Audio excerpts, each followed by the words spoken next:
You said you were in Tokyo last week. I know you were in Tokyo. Oh, this was good. Know where I am right now. I mean, Sirens. That was a good one. Hello. Sirens.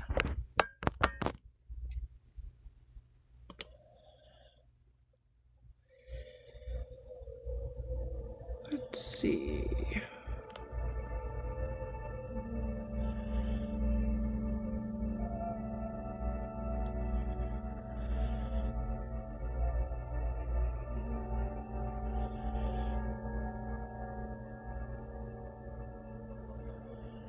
Hello, hello. My cat is currently trying to adjust herself on my legs, and it's not working very well for her. So I wound some new yarn tonight, but I am going to work on my chevron for a bit.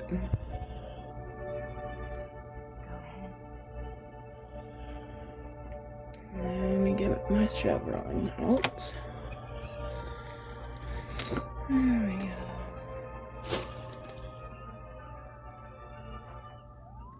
Cat, it's not a good time, honey. Alright, this is a mess. I need to organize this blanket, like, majorly.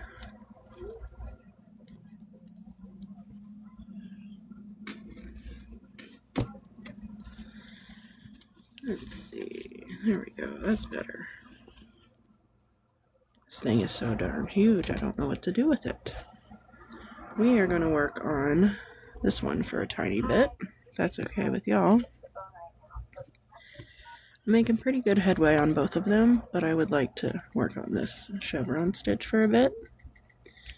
Hello. Welcome, welcome. We're working on the chevron stitch for a bit, and then we're gonna jump over to this wheat stitch. I'm doing the boring part of the wheat stitch, unfortunately, which is just the single crochet back loop onlys. I won't be doing any of this tonight, this wheat part. Just gonna be single crochets, but for right now.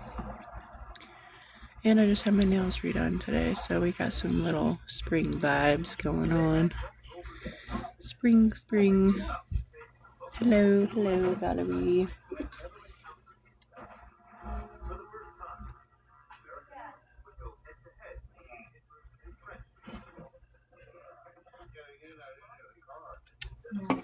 I am. Oh, thank you. I'm not a nails kind of girl, but I bite my nails like extremely badly, so I did go and get them done last month. And the girl that I go to is, oh my god, she's fantastic. Like, she works in a hair salon. Dude, she is literally like the best person I've ever had my nails done by, ever. Ever. That's not paint, that's marker from my kids. But, like, look how flawless those are. Flawless nails. And, like, again, I'm not a nails person. Like, I was a welder for a long time, so nails just weren't my thing. But I bite mine, so the only way to, like, kind of curve that is to get them done and let them grow underneath for a while. Whatever. Long story.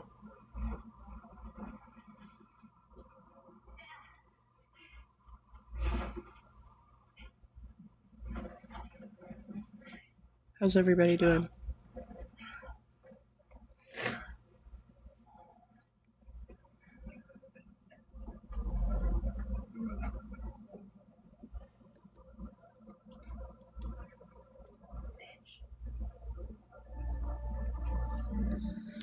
Like I said, we're going to work on this one for a tiny bit.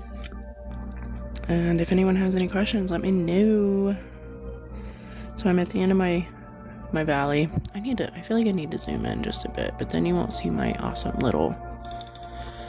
It's still warming up. That's like my favorite thing ever. My sister got that for me for Christmas. I had one when I was growing up, and it busted. And I don't think I've ever had one since. And she got that for me for Christmas, which was like a total sister gift. Like, nostalgia. Hippy dippy nostalgia. I'm not complaining. How's everyone tonight? I can't believe it's almost Wednesday. It's bizarre to me. And I haven't worked this week. I took off this week to stay home with the kids because they're on spring break. Let me tell you. I would much rather be a stay-at-home mom or like work from home and just spend more time with my kids. I hate that I have to get up. Not that I'm lazy. I love to work.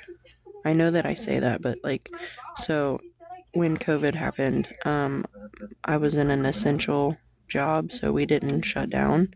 I was welding at the time. And my boss was like, hey, I know you have kids, like schools are just a mess right now. If you need to take a month of like unemployment, we'll totally vouch for that, whatever. I did that. And I only had one kid at the time. I have 3 now. And I was like, God, I miss work. And it wasn't because of my kid. It was just because I was so damn bored. I was like making things around the house and like making furniture. Doing all this dumb stuff because I was just so bored. But I would much rather, in my older days now, I know that sounds crazy. I'm not old. I'm only 33. But I would much rather work. Or I'm sorry, I would much rather stay home or like work from home and like be with my kids more. Because I don't know if anyone knows of TikTok Meemaw. She's amazing. She's so inspirational. All her stuff just like totally fills me up with joy and like self-realization. But I seen a video she posted today talking about like the moment that you're in right now is a moment that you'll look back on, and it'll be one of those like passing by moments where you'll think to yourself, this was one of those times that you thought would never come, that you thought was just temporary, like your kids, you're screaming and they're fighting, and then 10 years goes by and your house is quiet and they're all gone, and you're thinking to yourself, like, this moment was supposed to be temporary, but really it was just a chapter, and that chapter was a very long chapter, and now it's gone, and your house is quiet and everything is still, and you can hear your clock ticking, and like, it reminds me a lot of my grandma's house because I could hear the clock in her video ticking, and it just reminded me of like when I was like 20 or 21 and I would go and I was in a rough patch and I would go stay with my grandma because I lived with my grandma growing up, but I would go stay with her, for whatever reason. And it was just so deathly silent. And all I could hear was her clock. And I'm just thinking to myself, this is crazy. I can't even sleep like this. And I seen that video from her from TikTok Meemaw today, and I just was like, it totally put it into perspective. And it made me realize, like, the kids fighting and the kids screaming and them running and stuff is something that I'm going to look back on and be like, where did it go? You know what I mean? Like, where did all that go? Because now I miss it. And I feel like I'm living in a past future, if that makes any sense at all. And I don't want to waste it. I feel bad because sometimes I'm a very strict parent, and like running in the house, they get hurt a lot because we live in a small space, and I'm just like, quit, cat, quit, you can't bite my yarn, let go. Oh my god, she's attacking my yarn. I don't know, does anyone else feel like that? If you have kids, or I don't even know, animals kind of apply to this, really. If you feel that way, where you're just like, this is temporary and one day it will go, but then you think about it and you're like, but that day will come, and then that means that you're getting older also? Question mark. Also, welcome in, everybody. 80 of you. Hello. How are you? Hi, Haley. How are you? Started that one off strong, I know. But yeah, today I took the kids to the grocery store. Cat, listen, if you keep biting, hey, hi, how are you? We went to the grocery store and I took them out to eat. Actually, we went out to eat and brought it home, but they were so good today. Like, and I don't know if it was just because we had a genuinely good bonding day, But I think about sending them back to school on Monday, and I'm just like, ew, I don't want to. I want to be with you. I want to spend as much time as I can with you, because one day you're not even going to want to be in the same room with me. I got an alert that they were delayed leaving Tokyo. But let me see what I can find out. You have? That's good. That's good. Welcome in, everybody. Welcome, welcome, welcome. That is good. I am glad to hear it. Anyone that's wondering, this is the Chevron stitch. Actually, it's the Chevron peephole, because it has these chain 2 and skip 2s here and here. Cat, quit. She keeps attacking my yarn and making my tension all jacked up.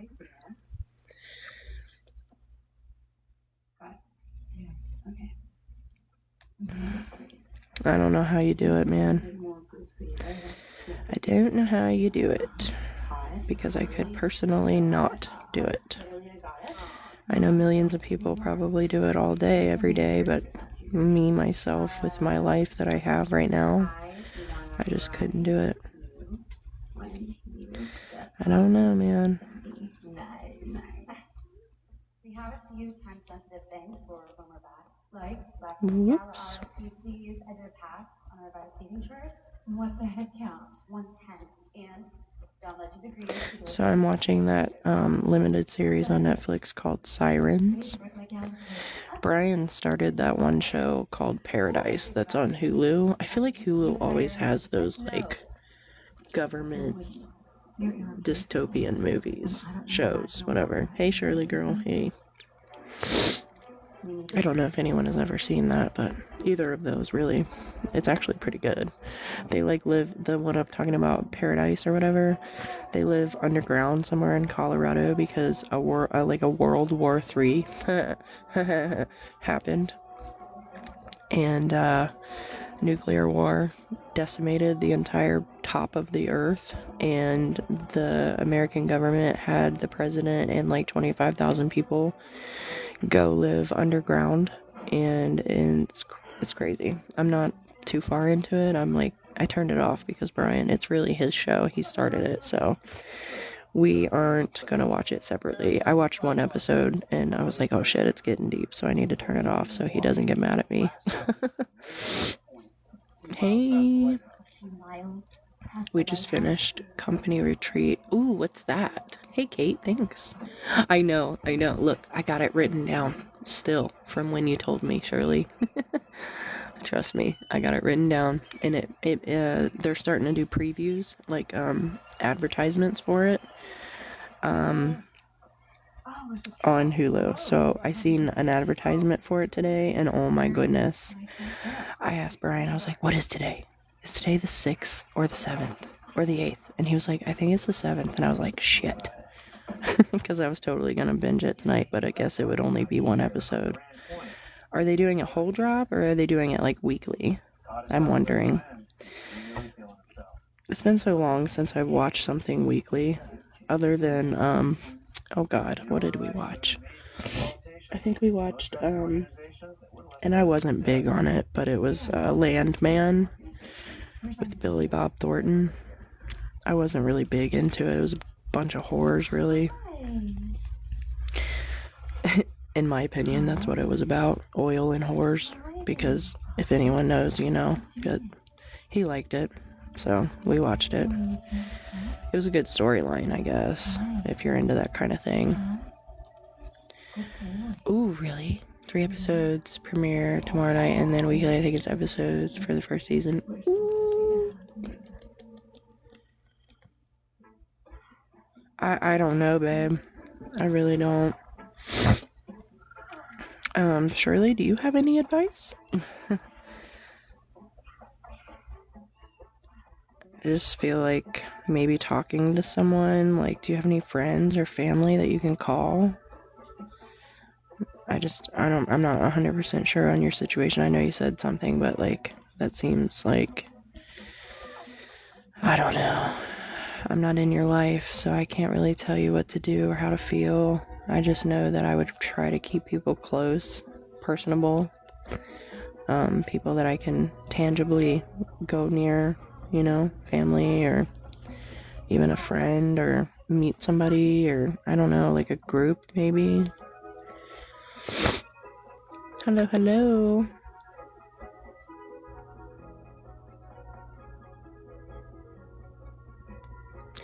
I was kind of thinking the same, but she said no.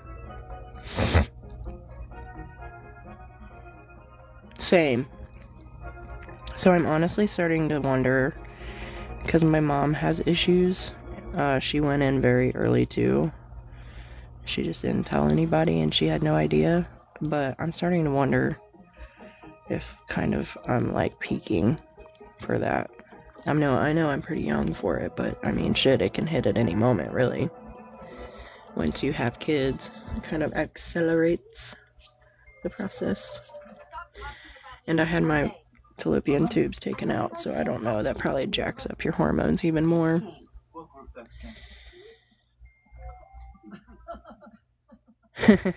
Hey Kiki, welcome back. That's right, on-road construction. I know, I remember now. That's why I said I don't think he's in the military.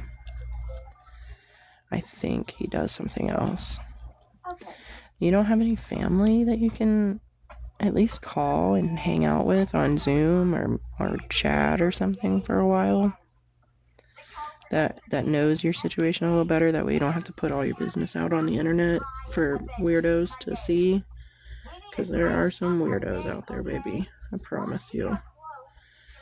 I'm here. I'm here to talk to you. I'm just wondering if you have like some immediate family that kind of knows your situation, that is willing to be there for you. You know what I mean? She said she's your sister.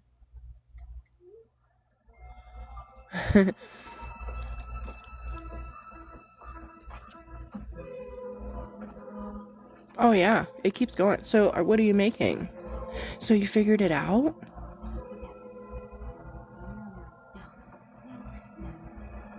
Oh yeah. Well, I mean, would it be a bad thing, really? That way you're not alone. Or do you guys not get along?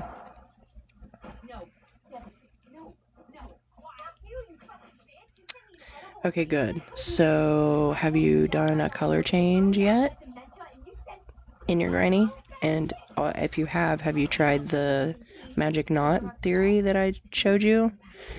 Because in my opinion, that is so much easier than trying to do like a crochet in method where you just loop it over your hook and then just keep crocheting.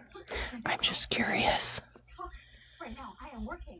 I work here. You are always working. You've been sending me to voicemail for months. Yes, it's the high season. Oh yeah. Well, I can understand that. Oh, did you really? Yeah, there's a bunch of ways, really, dude. There really is to color change. Like I said, I think most people use the crochet on method, which is like, I guess, called like the loop on method. I don't fucking know. But it's just where you loop on the other hook or the other color and you just continue on, and then you have to sew that end on, or sew that end in. I just personally, after that last granny square blanket that I made, that granny square skull blanket, I had over 200 ends that I had to sew in. So I personally have tried to avoid sewing in any ends whatsoever.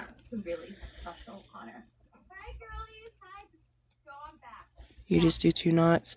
If you do 2 knots, this is the, hey Karen, this is the Chevron peephole stitch.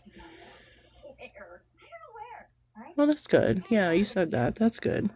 So if you do the 2 knots, if you know of the magic knot theory, I'm just curious if you ever tried it. You just you take your working end and your new yarn, and you do this with them, and you tie a knot around this yarn, and you tie a knot around this yarn, and you pull them, and it's inseparable. Like you cannot break it. And then you clip the ends, and all you have is a little tiny knot.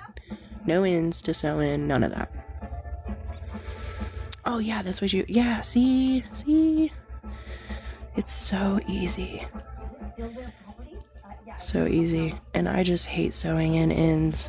I for the first blanket that I made of this pattern, this chevron pattern, I did the loop on, I don't know what they call it, loop on, where you just take your new yarn and you loop it over and you do you just continue doing it, and then you just have a tail, and I would tie those in. Fuck that. I will never do that again.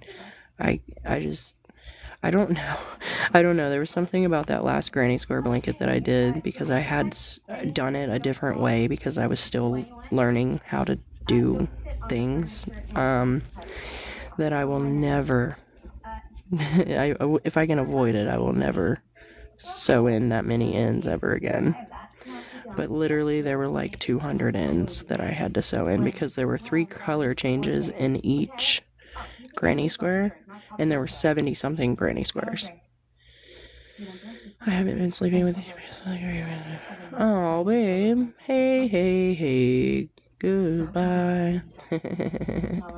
Is it a fisherman's knot? I mean, it could be. I don't friggin' know. It could be. Listen. I'm not a fisherman, but you might be right. I feel like you're always right, actually. To all of his doctor's appointments.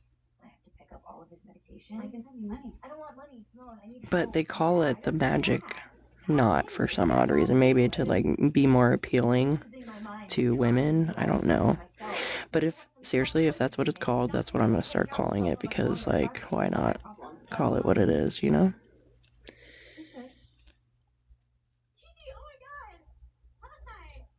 Hey Kiki, they just said your name on TV, bro. Did you hear that? This is my sister. That was cray. Showed up here completely unannounced. Did I know you had a sister? Sure, I mentioned. They did. I'm watching that new, it's not new, I watched it before, but I'm rewatching it. It's called Sirens. It's got a lot of good actors in it. Yeah, no, you're literally, I'm not kidding, Shirley, you're most of the time, when we talk about things, you're always right. Always. So, I believe you. I trust you. 100. No, thank you. Yeah, this is the braided wheat stitch. One of your guys is going to do plastic surgery on my sister. Maybe let me know. Yay. We have formed a bond. Listen, so that other bag of Flamin' Hot Cheetos that I had, my 2-year-old got up today. And normally she'll come lay in bed with me while I try to get some extra sleep. And she'll sleep with me. Today, she climbed out of bed, come over to my desk here, grabbed my half-stale Flaming Hot Cheeto bag and tore it and just downed a half a bag of Flamin' Hot Cheetos. So I went to the dollar store today and they had a bunch of those smaller bags for 2 for $1. So you guys might hear me munching on those later. I don't know. I just finished a bag an hour ago. I don't know what it is. It's an addiction at this point, honestly. I just can't get enough of them. Thank you. Yeah, I can't wait to see it finished either. It's gonna be a while, but that's why I've been coming live every night, because I have noticed that it helps me to not procrastinate, and it helps me to keep motivated to keep going versus not being on live. You know what I mean? Oh, I'm sorry. They are so good. Yes, so my breakfast gets hot sauce. Oh man, I was so addicted to those too at one point in time. I'm not really big into them now because they're not as fluffy as the Flamin' Hots. I feel like they're more crunchy. And I've got a partial, so I have to, I know that's gross, whatever, I don't care. I have to take my partial out if I eat those because it hurts. I don't know if you know what a partial is. Partial is something that you clip in, and it has wires that go around your back teeth. She came all this way. So I'll get her. anything crunchy like that, I can't. I just can't. It hurts my gums. But I am so grateful because I have been wanting a partial for almost 15 years. So I got it, and we're here. And now I just eat some spicy Flamin' Hot Cheetos because they're so fluffy. Take my thumb. Oh, wait, what? Currently I'm obsessed with the... Oh, yeah. Yeah, the Snyder's ones. Did he really? Oh, my goodness. Really? Dude, I waited 15 years, and I used my tax money one year. Last year. Was it last year, Britt? Or the year before? I can't remember. To get them. I was in a really bad... I don't know what you'd call it. Dirt bike accident with my dad. On my 14th birthday. I'm not making this shit up. And it knocked my front 2 teeth out. So,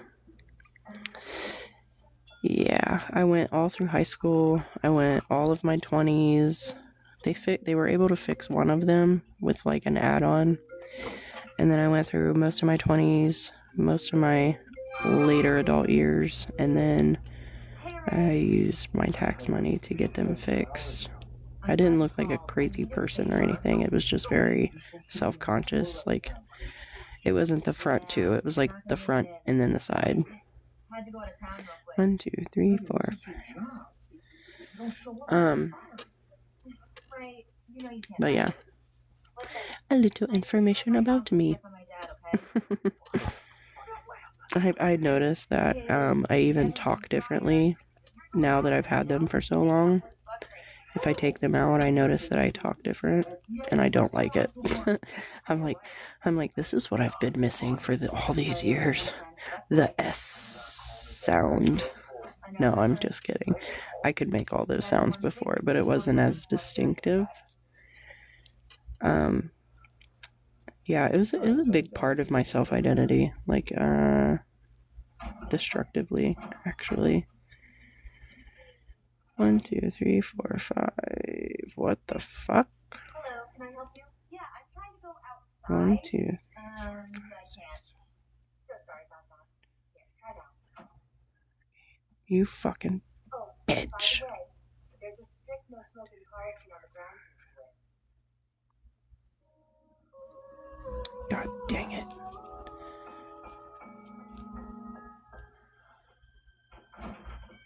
I fucked up on the last row, but good thing this one's just for me. Oh my goodness gracious. There you are, you little bee.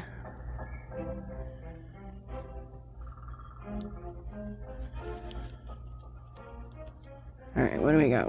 1, 2, 3, 4, 5, 6, 7. And then we'll do 8.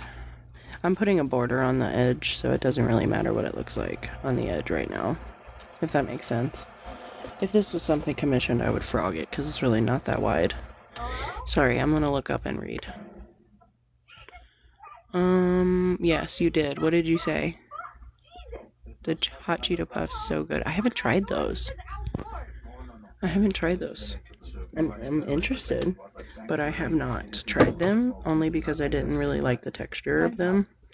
They were too, like, in between your teeth, even though Cheetos, basically all of them are in between your teeth, but those were, like, extra. Like bread.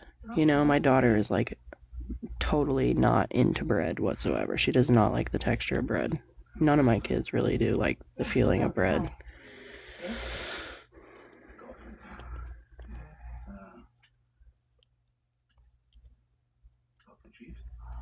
Chiefs can get fucked. Fuck the Chiefs. Okay, we have a spot. Follow me. Okay. See? No capitals. This is the staff. This is Missy, Daddy, Tice. This is Simone's sister, Devin. What the hell, Jose? She's gonna ratify to her sister. Oh, relax. She's cool. I invited her. She just wants to have a cigarette. Alright, what do we got here? You guys are pretty hungry, huh? Cards aren't allowed on the property. 1, 2, 3, 4, 5, 6, 7, 8. Okay. What did you say that got filtered out? We gotta talk about her. All staff's on it. Don't cry. Yes, Peter. Jose, Brittany, are you still in here? Be careful here, sis. 1, 2. careful of what?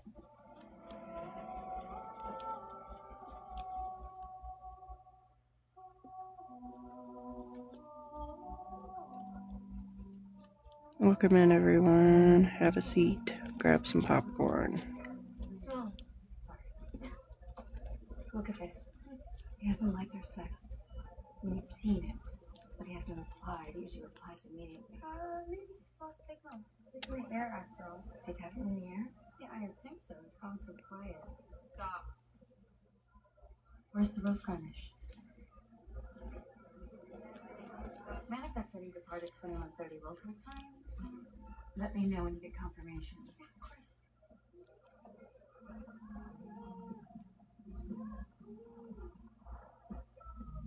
Oh, I know it.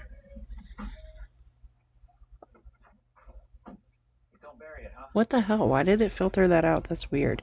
And yes, isn't it so gratifying when you make an actual square? Wait till you try a granny rectangle.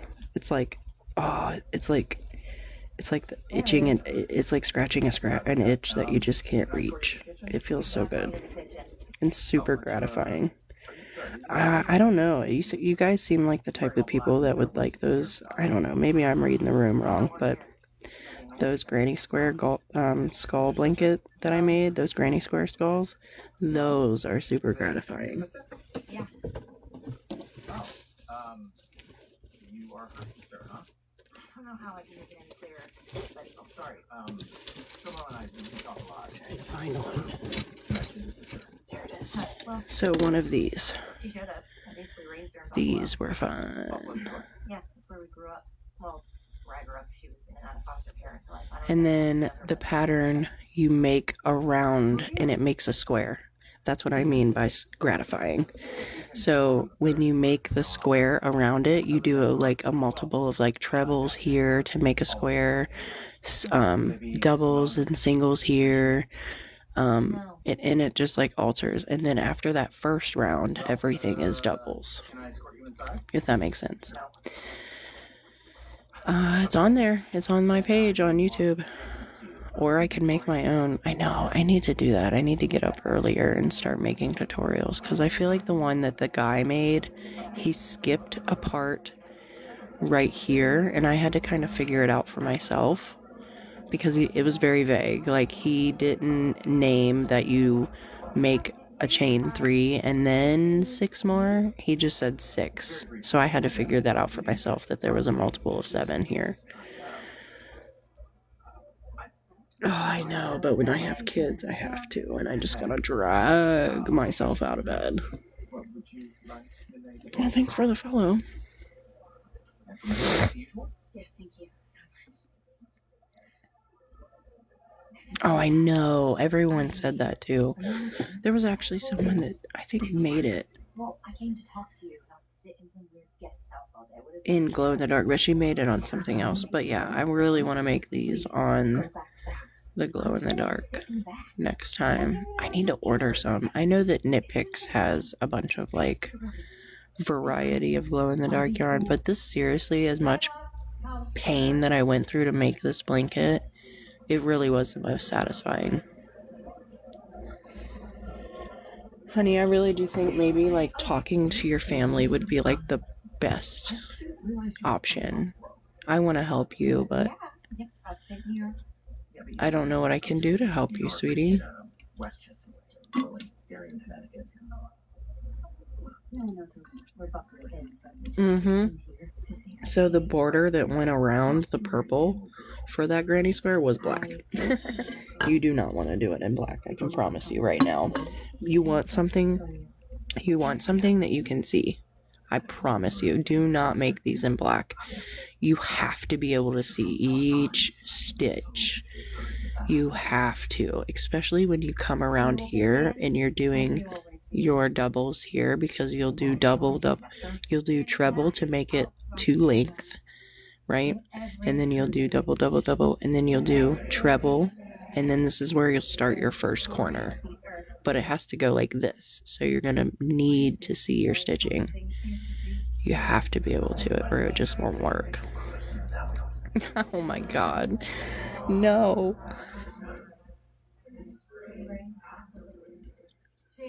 I loved doing that. I hated it at the time because it was just like, I thought it was never going to end, is I think the thing that I was mostly thinking in.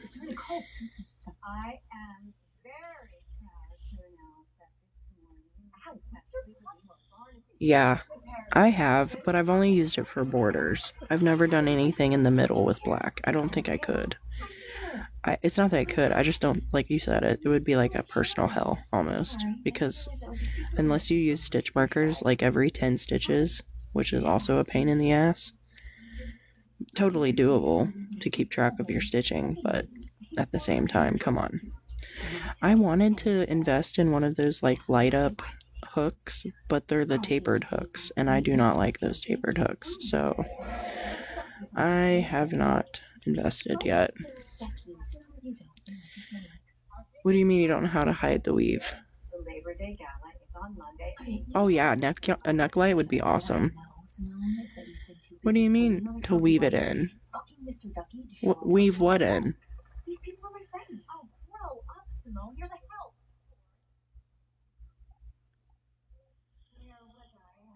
Like your ends? Is that what you're talking about? Don't move. The baby red tail hawk. I'm lost in the sauce, bro. What did I miss?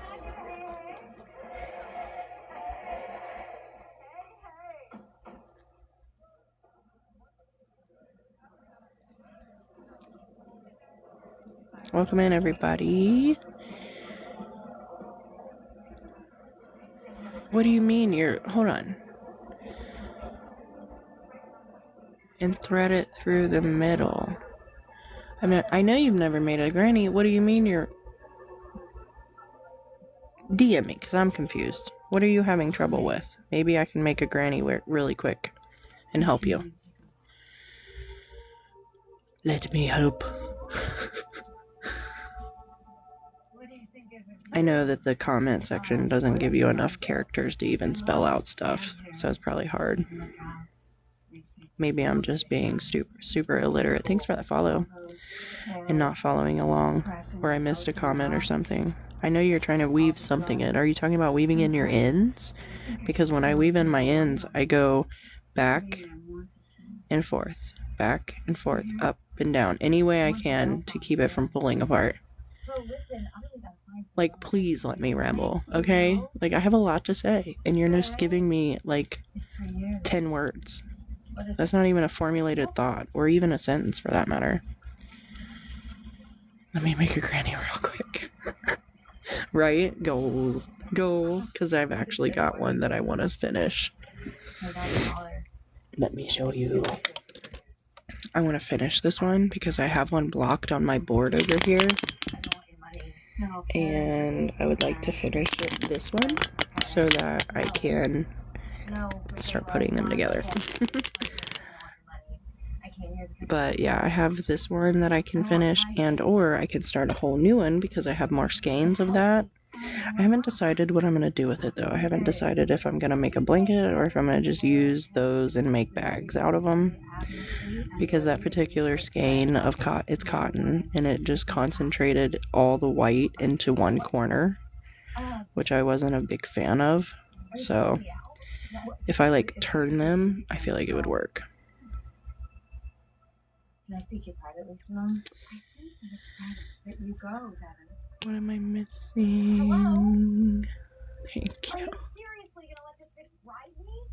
To leave? This way, please. What? It was terrific to meet you. Simone! Safe home.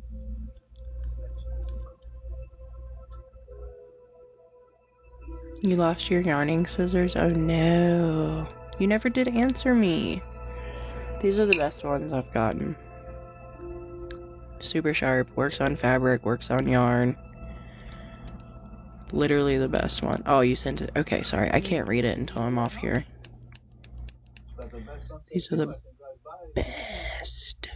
And they're so cute. Thanks. They were only $7 on Amazon. They come to first. How much did they give you? Yes, crossword Donna. I love this yarn as well. I'm usually using this and then like a kickball, the same crossword or the same puzzle yarn, and I alternate them, and it kind of looks like a desert vibe or something. But for this particular blanket, I'm not going to use one skein and then one skein. I'm going to use two and two, to kind of create more of a distinction.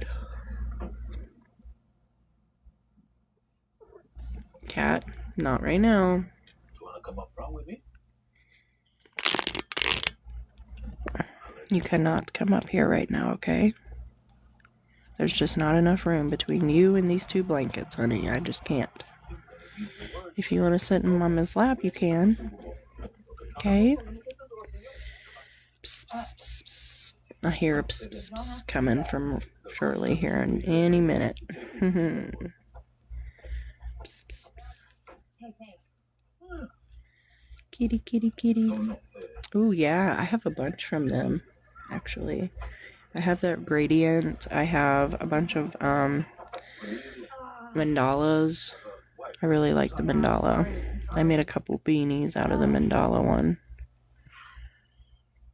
It's the only thing about the puzzle yarn is it splits sometimes because it's twisted. Two colors twisted together. Not a big deal. Nothing you can't fix, though. Yeah, you're the text therapist, you know? Did it really? What is going on with the comment section tonight? Thank you, Ashley. Okay, crazy. You found him? Tight. Right on. Hey, at least you're not scissorless tonight.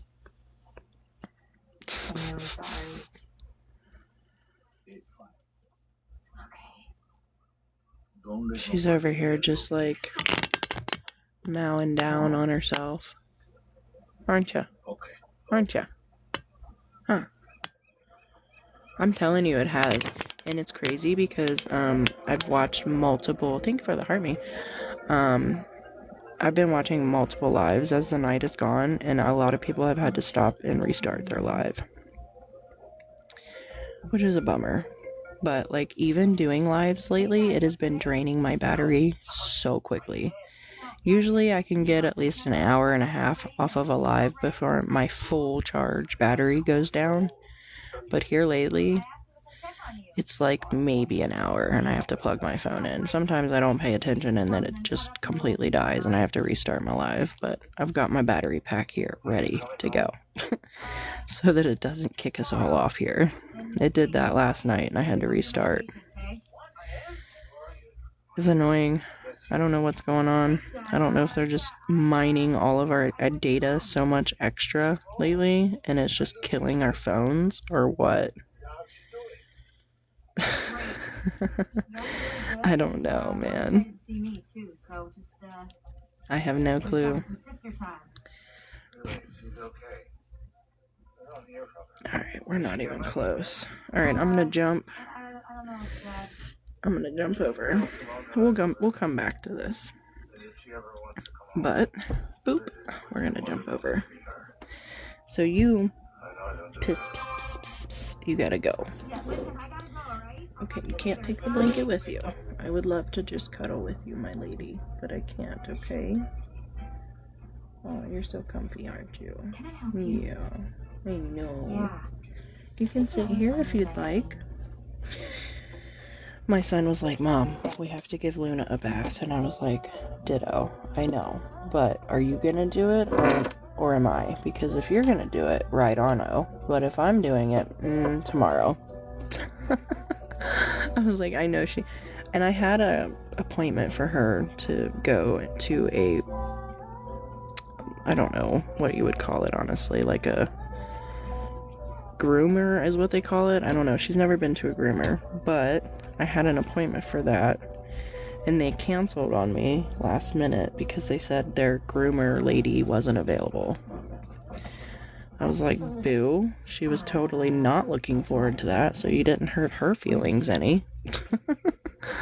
Hey, thanks for sharing the live. Thank you. It filtered you for saying it sucks?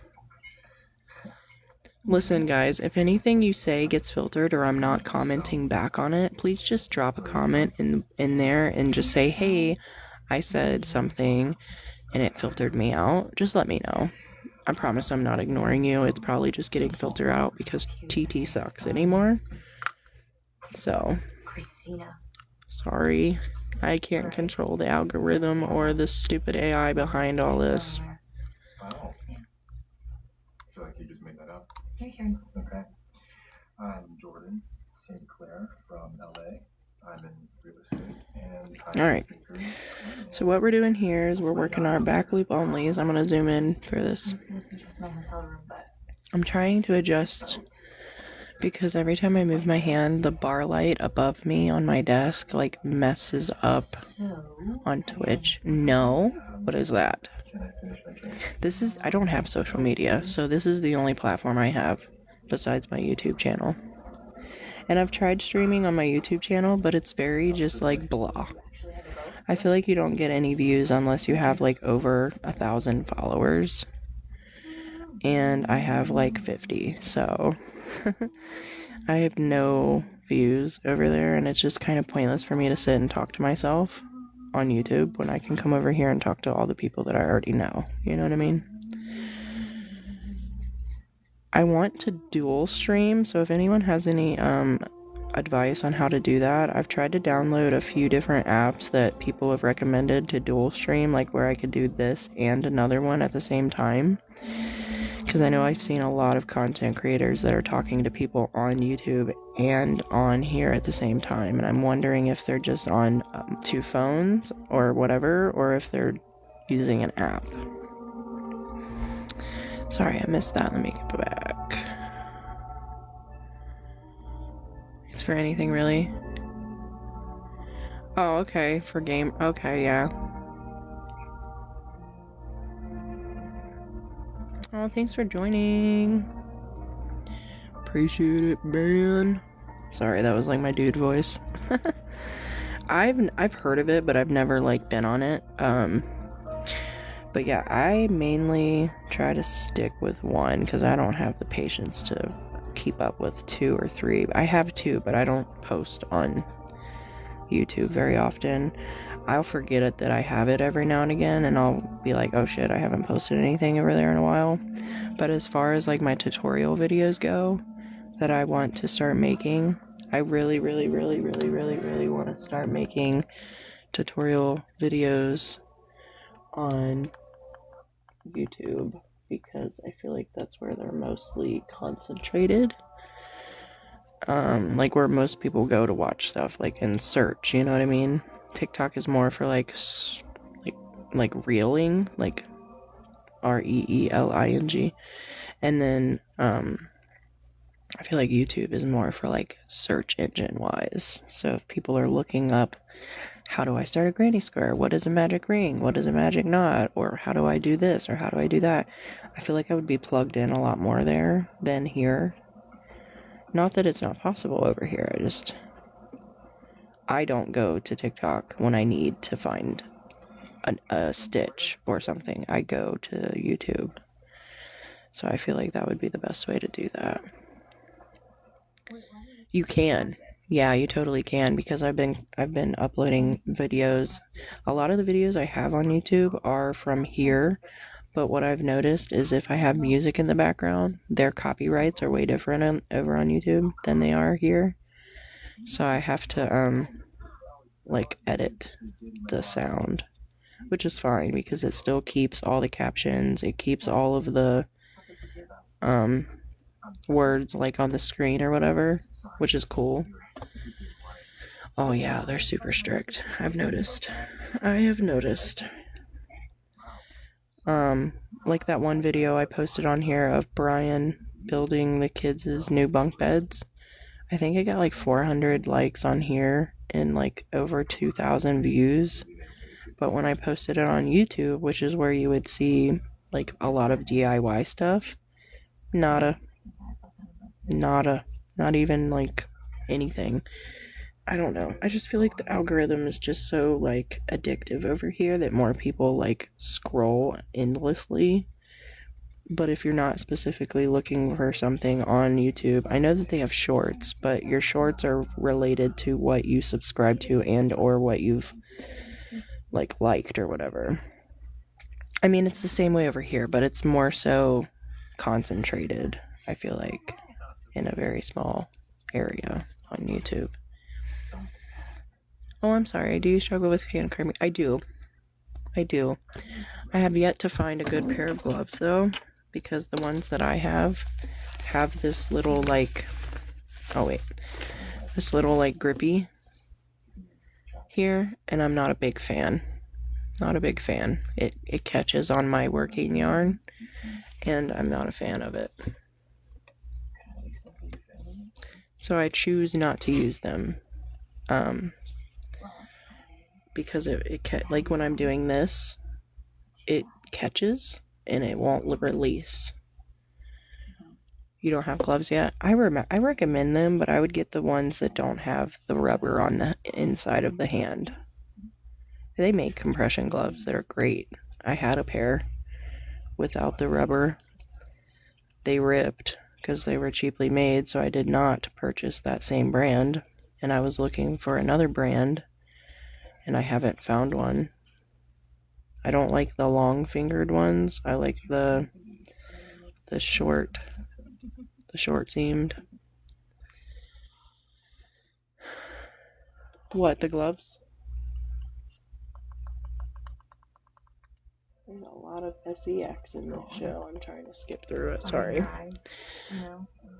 They do as far as like while you're working and pressure. So this motion, when you're wearing them, it doesn't hurt as bad.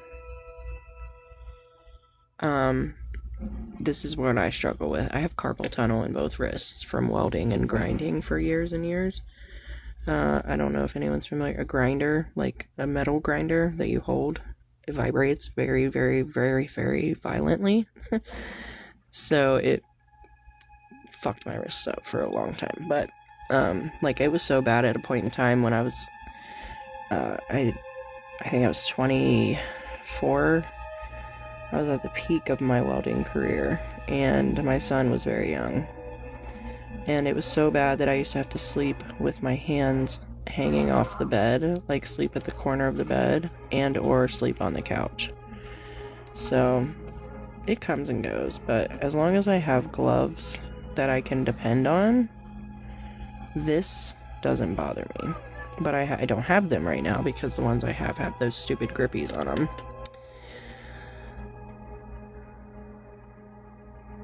Yeah, the non-wear. Isn't that crazy? I closed a granny off and I didn't even make the border. How am I supposed to add it?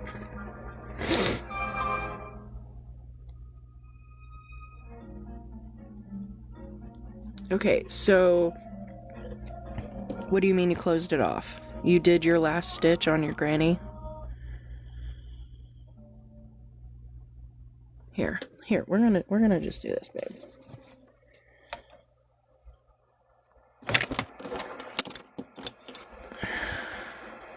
Okay, show me, you tell me when I'm hot or cold, okay? Because I'm at an end here where it would close me off. Because do you see how I did my last 3? So the next 3 would be my close off, right? Is that what you're talking about? You closed it off and now you're wanting to do a border?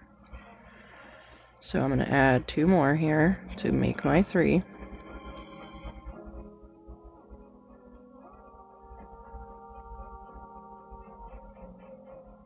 Oh, fuck me. This is why I don't like using these stupid tapered hooks. Alright, let's see. There's 2. And 3. Hey, Holly, I weaved in my ends. I need to make a border. Oh, so what kind of border are you wanting to make? Are you wanting to do just a single crochet border? Or are you wanting to do... Okay, so here, I'm gonna do my last end here. And I attach it, so now we're closed. Yes, hi Holly. So if you've already weaved all your ends in, oh, this is the braided wheat stitch. Sorry, I'm jumping to help somebody. I'm trying at least. I don't know if I'm gonna be of any help or not. This is the braided wheat stitch.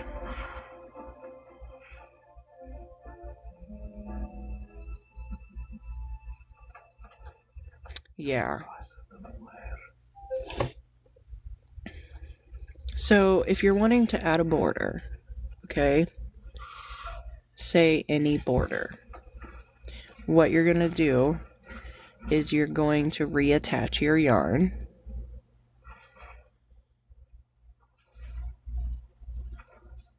Yeah, I'm usually a late night crocheter. You're weightlifting? Nice. Oh, you even weightlifting, you mean? Yes. Thanks for the repost. Haley, so if you reattach your yarn to any stitch, you don't have to do it in the corner. You can do it over here. It doesn't matter. You just reattach your yarn. All right? And that could look anything like doing a loop and then just reattaching it that way with a single crochet. Okay? And if you're wanting to do a single border, you just go in between every single stitch that way. If you're wanting to do a double, you do every stitch. You don't go in between these like you would for the granny. Oh, I'm glad you're okay now.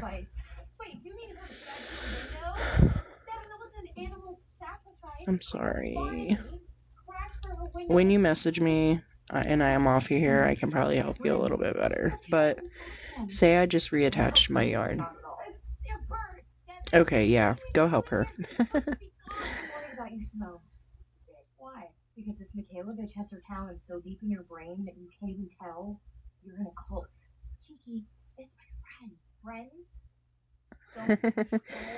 I hope I'm helping. I don't think I am, but I'm trying. There's a lot of different videos that you can follow. Are you doing it this way for your grannies? Like, are you doing the chain 3, and then the 2 doubles after, and then moving on? And then when you come back around, you'll just do that last set of 3 to close. Oh, of course, my live was restricted for 10 minutes. Why wouldn't it be? I swear to God, I hate this fucking app. This app pisses me off more than anything.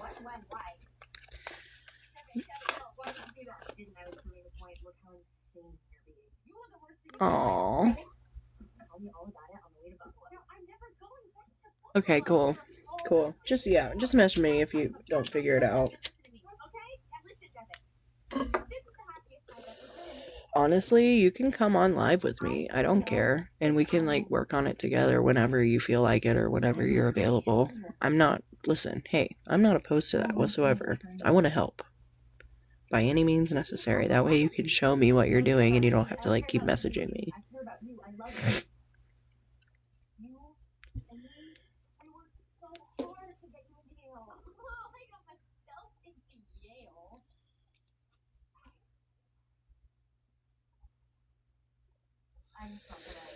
Nina, she's getting aggravated. Oh.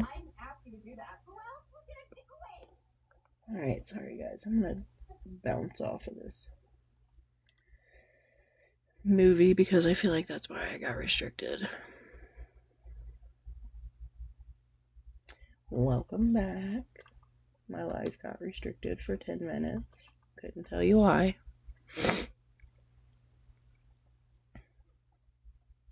I would have to assume it's because of whatever I was watching on TV. Like I said, there was a lot of sex going on, so I turned it off. I didn't think it was very loud. I was skipping past it, but whatever.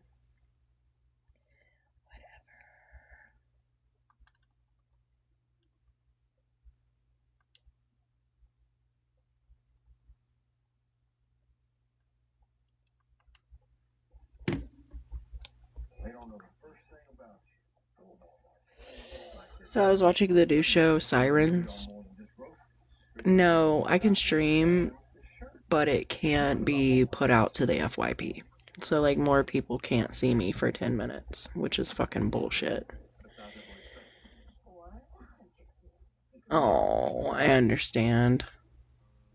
I understand. Well, whenever you want to, I am here. Or whenever you can, I mean. I am here. See, I use headphones and I try to talk very low. Like when my daughter was in our room, because she just recently left our room into the other kids' room. But when she was in here, it was very difficult for me to continue doing lives at night. Even though my husband's directly behind me sleeping, he's a very deep sleeper, so I try not to scream or talk too loud. So it's not too difficult, but when she was in our room, it was really hard. Oh, babe. Thanks for sharing the live, girl.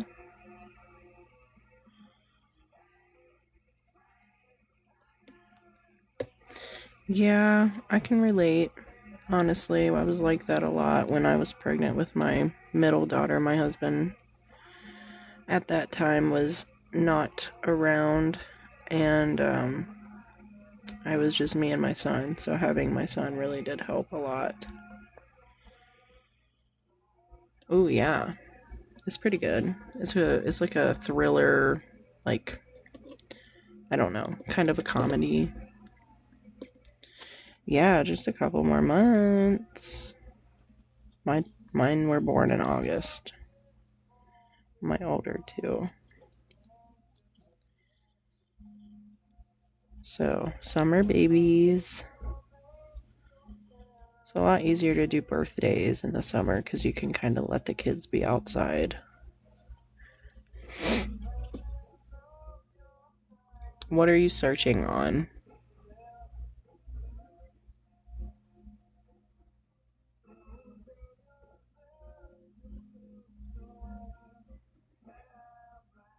Oh, okay, so I have on here, I have, no. So I did YouTube.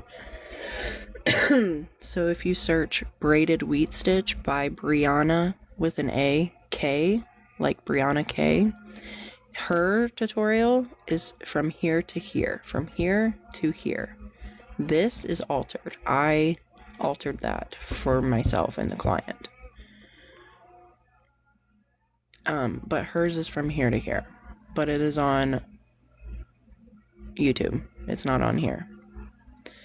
So, yes, when you go on YouTube, that's where you can find it. If you just type in Brianna K, like the letter K, Brianna K, and then you just type in braided wheat stitch tutorial. Or if you want to go to my, if you want to go to my YouTube channel, which is the link for it's in my bio, it's Lots of Knots by Ashley. If you want to go to that channel, I have a crochet playlist that is free that you can find this in instead of trying to search it. Either or. I mean, it's on YouTube though. Like I was saying a while back in this live, I don't do any kind of tutorials on YouTube or on TikTok. I'm sorry, I don't do tutorials on TikTok. I do most of my tutorial searches on YouTube. It's just a lot easier. Oh yeah, you're welcome. Yeah, so I definitely got restricted. That sucks. We dropped down to 23 people. It's not working?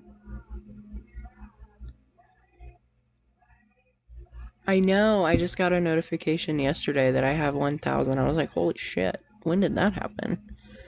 It's not linked, so I went to try to click it myself and it wouldn't work. But if you copy and paste it, or if you just do Lots of Knots by Ashley, you can find it. I had to redo it. I think it was you, wasn't it, that actually told me I needed to redo it? I don't know. But it's so annoying because it's the second time that I've redone the link and it just keeps unlinking and it's highly annoying.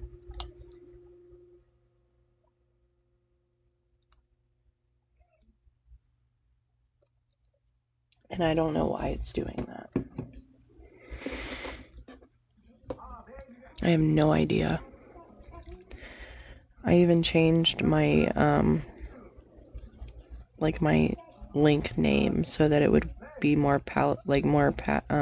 compatible on here, so that it would work.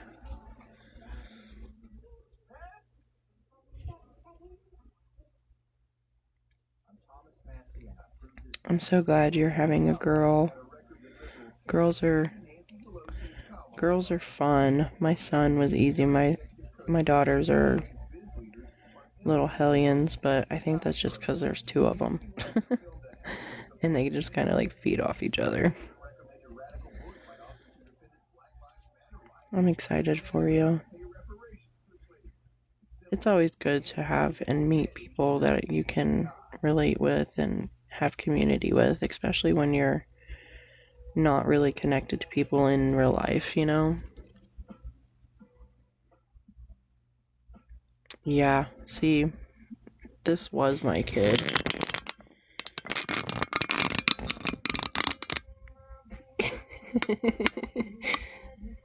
He's like all within my biz.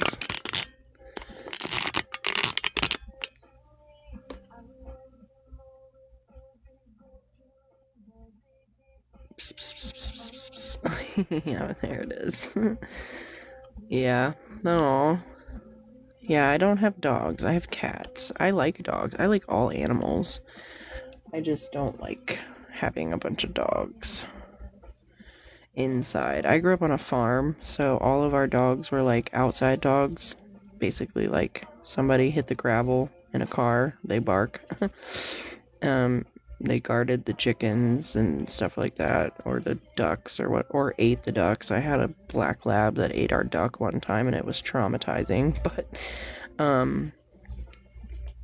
the only dog I ever did have inside was a husky, and it was a puppy. And my son was like maybe 1.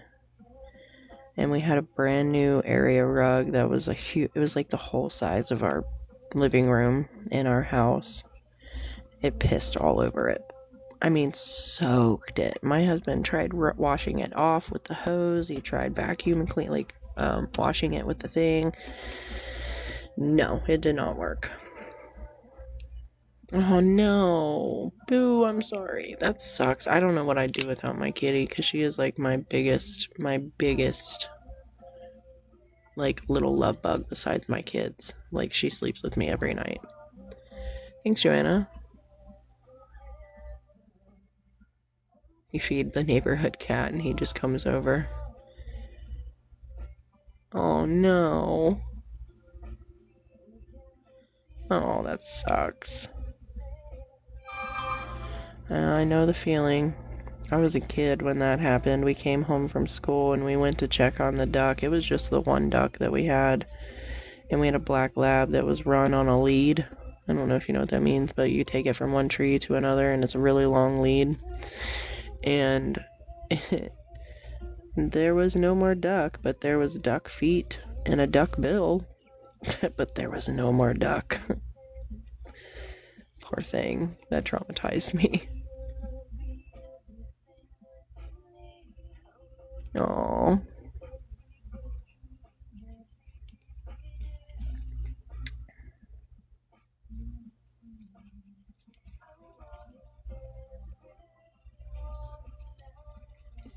Welcome in, everybody. Welcome back. Welcome back.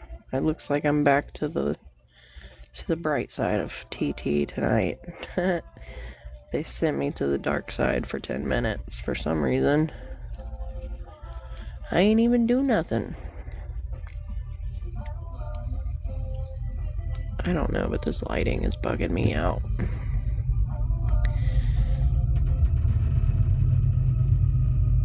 Aww.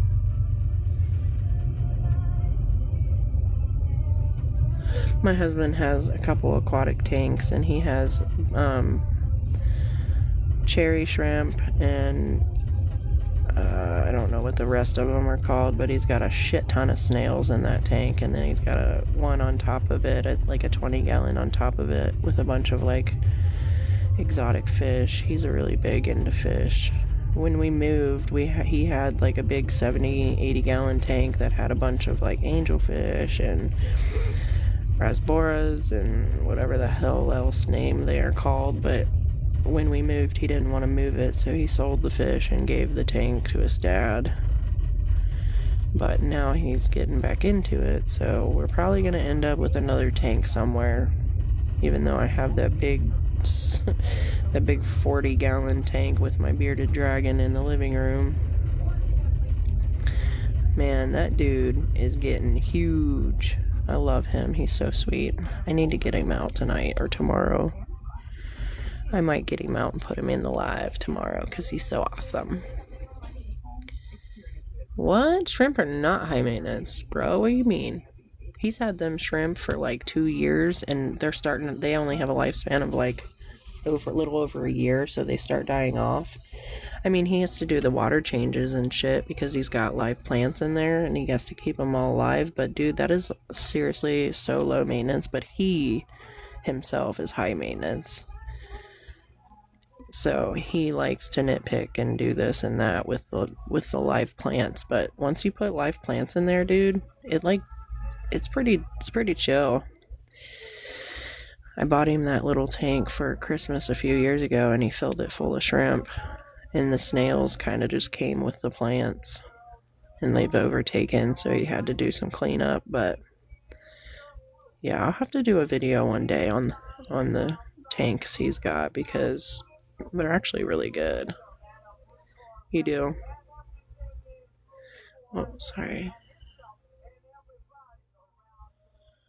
I had neighbors one time that had chickens, and I pulled one of my childhood dogs off it before. Whoa. Really? I don't know. He's done really well with his, and I mean he's like I said, he's high maintenance himself, so he does a bunch of stuff to it. But as far as like the shrimp themselves, dude, they've bred for like 2 years, so they're constantly having babies, and it's only like a 10-gallon tank, so he's doing pretty good with it, honestly. Like I said, I'll do a when I go live tomorrow, I'll do a little snippet and show you guys his tanks, because all the lights are off right now. Hey, can't chew on my yarn. No. Bad kitty.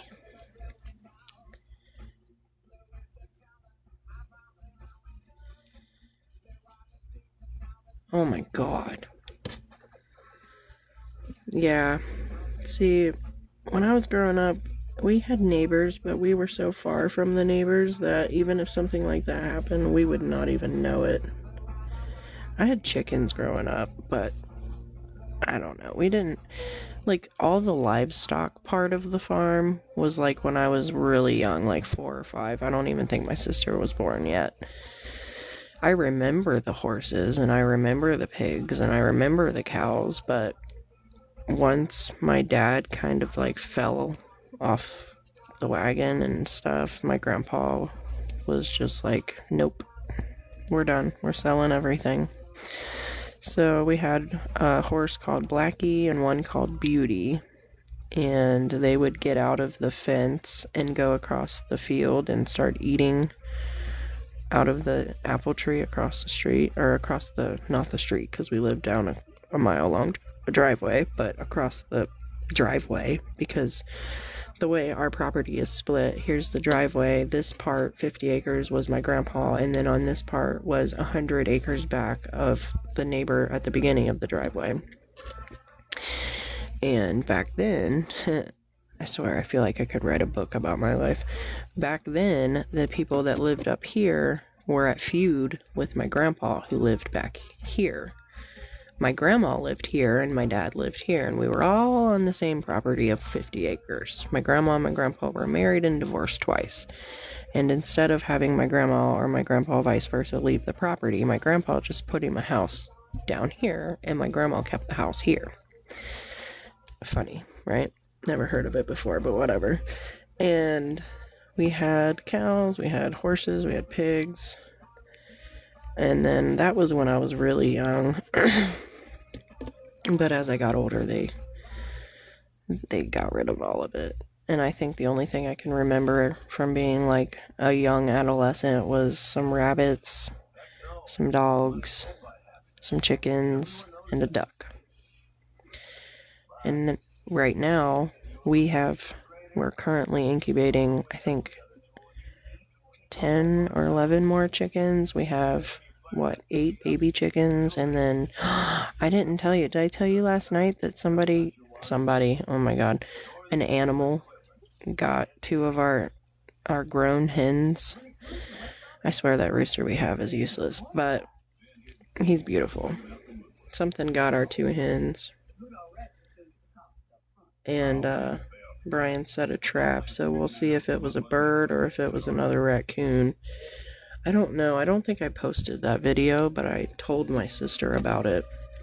Last summer... Quit! You can't have my yarn. Stop it.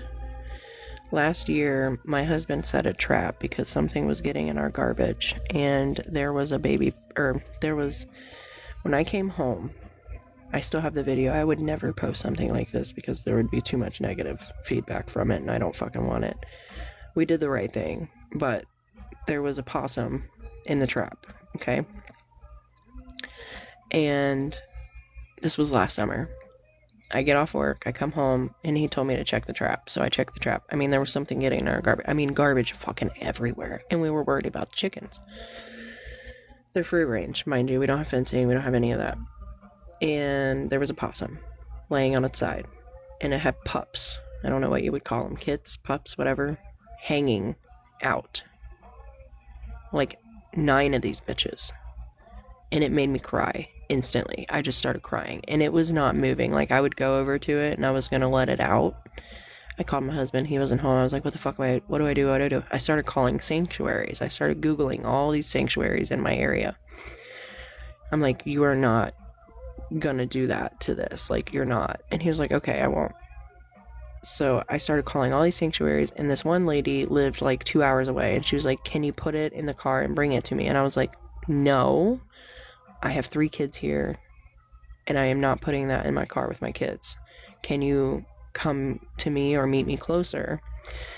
And she was like, unfortunately, I can't. I was like, totally understand that. So we called my landlord who owns the farm across the street, and I was like, hey, can we come let this animal go? It's got kits hanging, like, it's pregnant, it's giving fucking live birth, God knows how long it's been laying like this. It was so traumatizing, like, for me, and I could only imagine what it was like for that animal. I don't know how long it had been in there like that, because we were at work for like 8 hours, but it was like in live birth, and you could just see all these little pink baby pups coming out, and I was just like, oh my god, we gotta do something. We can't, like, let it sit like this. You can go let it go. So our landlord was like, yeah, quit eating my yarn, cat. So the landlord let us let the possum out across the field there, and yeah, that was a crazy experience. I've never seen a possum give birth, so that was a new experience for me. It sucked that it had to be under those circumstances, obviously, but I feel like we did the right thing, you know? Any other person would have been like, gotcha, you know what I mean? I couldn't do it, and I wasn't gonna let anyone do that, because it was just sad, and it just, I don't know. It really screwed me up, honestly. I didn't know what to do, because I was home by myself. I didn't know what to do. I've never been that close to a possum before, but this thing was so docile in that moment, because I think that she knew that she needed help. And even if I did open that cage, I don't think she would have done anything to me. That was crazy wild, bro. This is a braided wheat stitch, sweetie. You can find the tutorial for this on YouTube, and it's by Brianna K. This is the wheat, and these are just back loop only singles. No matter what, exactly. I don't either. I mean, spiders, I try to catch them and put them outside, but I am deathly afraid of them. Not afraid like, but more so afraid of like, you know what I mean?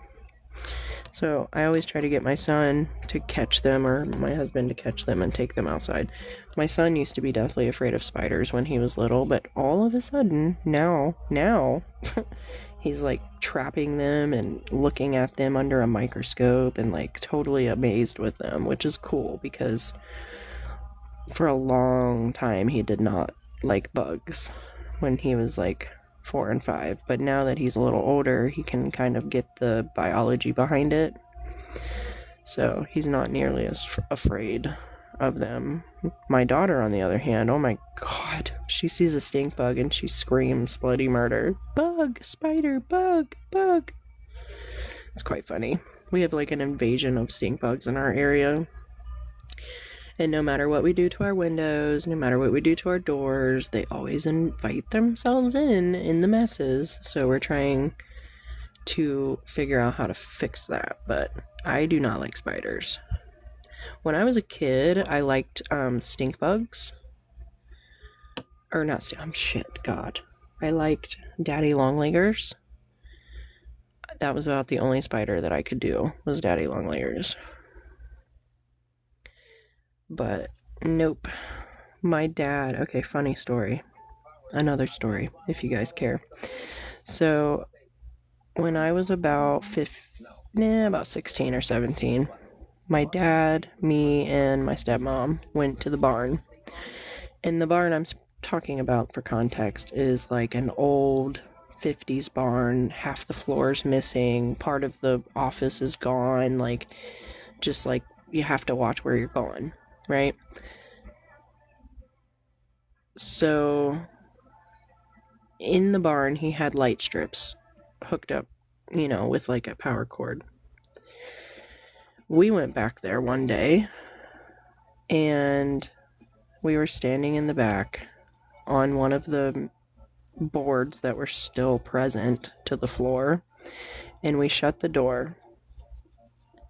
I don't remember what we were doing.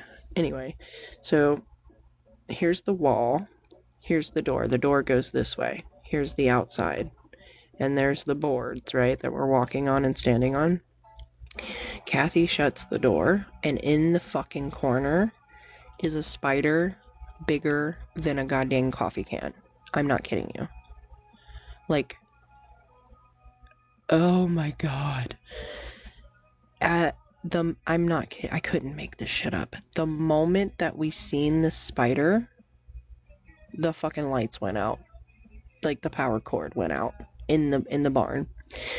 So, bitch, we had to walk open and then walk past the spider to get out the door. I don't think I've ever run so fast. Like, we were silently still for like a good 30 seconds looking at each other like, holy shit. Kathy came back, because she's a photographer. She came back with her camera and took a picture of this thing. And to this day, she still got a picture of it. It was the most scary thing I've ever seen in my life. I don't think I've ever seen a spider that big still to this day. That was wild. And it was just so crazy that, like, at the moment that we all three locked eyes on it, the fucking lights went out. That was crazy to me. Like, what? You're gonna tell me that we get to see this big, crazy, creepy looking spider and then all the lights go out? No, thank you. Yes, I try to let them out. Like, if it's something small, like them little black ones that you get in the corner, I'll put it up with a little piece of paper and I'll put them outside. Or my son will. He'll put it out. But, like, if it's something big, I don't even want to be around it. I'm sorry. I just don't want anything to do with it. I have nightmares about it. I will avoid it at all cost. And I think it has a lot to do with that experience, having to walk right by it, knowing that it was there.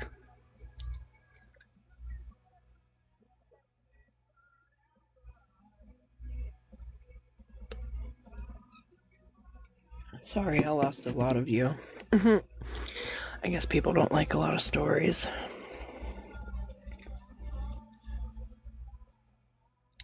Let me ask you about you guys. How are you guys? Shirley, did that one video or that one picture you posted, is that the one you were talking about the other day? The blanket you were making? I think I liked something that you did the other day. Why don't you ever go on live? Do you just not want to? Or I'm just seriously, genuinely just asking. I would love to do a live with you one day. Even if it's just me and you. You know what I mean? Like restrict access or something. I don't know how that works or if that's possible.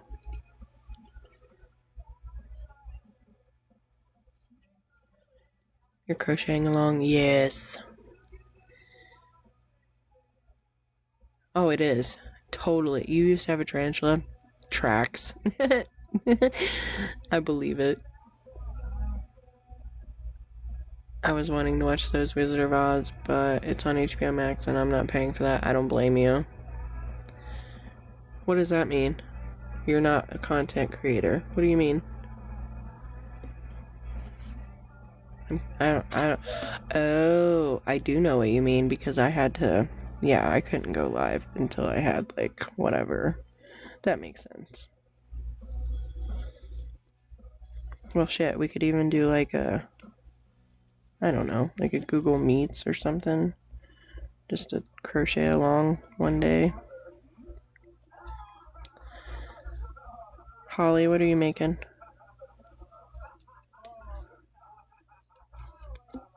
That's why I don't get live. Yeah, no, I follow. Yeah, I got you. I remember I had to do something in order to be able to have that privilege. I hate saying that, privilege. Like, they make it like it's a fucking God-given right, or a non-God-given, like you have to earn it. Like, why can't you just make shit available? You know what I thought about, honestly? Okay, so think about this, and I'm probably gonna get restricted and I don't give a shit. I thought about this very hard the other night. When you give a gift, right, you're paying coins, right, which are like so many cents on the dollar or whatever, and you're giving it to TikTok, right, but you're giving it to that creator. Okay, follow along with me. I have a whole theology on this because I've noticed I can have 300 people in here like I have been the last few nights and only get like 15 cents. You guys can send me all these gifts, but where's it going? Because it's taking money from people, but it's not giving it to the creator. Why? And they'll go off and they'll say, well, you're not in this level or this level. You have to be a D3 or a D2 or whatever. No. And this is what made me really want to just jump over to YouTube. Even though it's harder to earn anything on YouTube, and I'm not doing this to earn shit. I'm just simply stating a fact.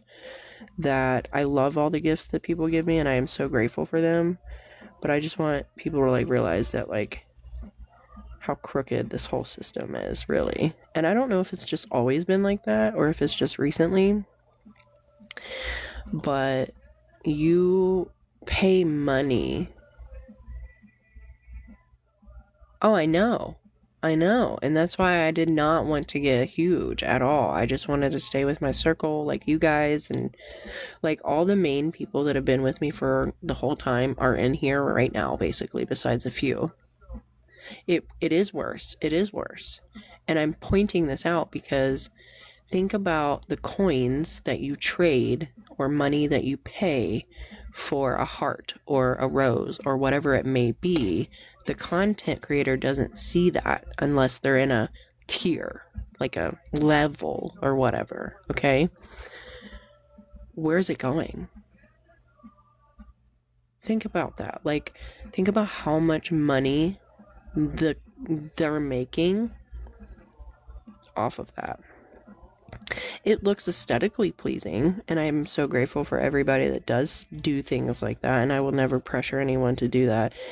Tapping the screen doesn't cost anyone anything, but it does boost my live for the FYP, right?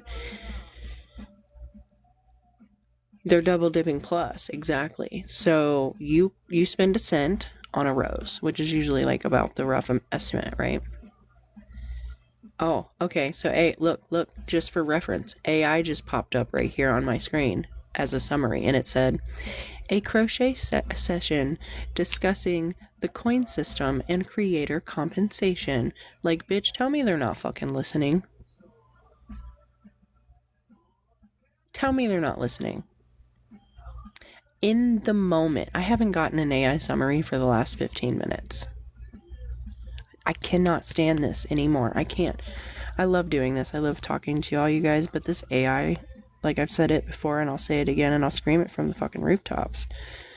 If you don't think that they're listening for key words, they fucking sure are. And that's why a lot of these big people are having to talk in code, because if not, they're getting like blacklisted. They're getting seriously, like, it's not even a dystopian thought. It's seriously happening right now. And it's happening because technology has taken over our entire view of what is real. I'm sorry. I'm not going to do it. I'm sorry. I won't do it. I won't do it. I was just trying to talk about the coin system and a thought that I had the other night. Because I thought after a live that I did, I had like 300 of you lovely people in here. I had gift after gift after gift. And I was thinking, oh, cool. Like, I'll have like a couple dollars. You know what I mean? Because that's usually all about it adds up to. I don't rely on this. Again, I don't rely on this. I just come on here to talk to you guys, okay? And everything you do is very much appreciated. But I was like, high expectation, right? So I ended the live and I got on and I was like, oh, okay, cool. And I don't really pay attention to it. But when I go back to it the next day, I looked and it was like 5 cents. And I thought to myself, wait a second. I had like a bunch of people give gifts that were like worth 99 coins, which I don't know how much that is. I've never given one that was that much, but it's got to be about $1, because if a rose is 1 cent, one coin, 99 coins would be $1. If I'm only making 5 cents and I've got all these people sending things that are worth dollars, where the fuck is that money going? Just food for thought. When you're doing content, what's the right word? What's the right word I'm looking for? Support. Like when you're supporting someone that does stuff. If they have an option in their bio for like the V or the C word, I would do that. And I think that's why a lot of people that are huge get away with putting that, and they don't have, they can't spell it out on their page, on their live, because they would get taken down. I don't think there is. You know, everybody's so for it. Just go on the teacher side of TikTok. That's all I'm going to say. And that's the generation that is going to bring up my kids. Be with my kids. That is my kids, that side. The 6th and 5th graders right now are going to be older than my kids, and they're going to be teaching my kids things, and they're going to be running this world, run on AI, run on no critical thinking. And if I can come on here and just kind of spread some truth about things and just some critical thinking that many people may not think about on a regular basis, because it's not mainstream or it's not talked about enough on the side of TikTok that you're on, or whatever platform that you're on.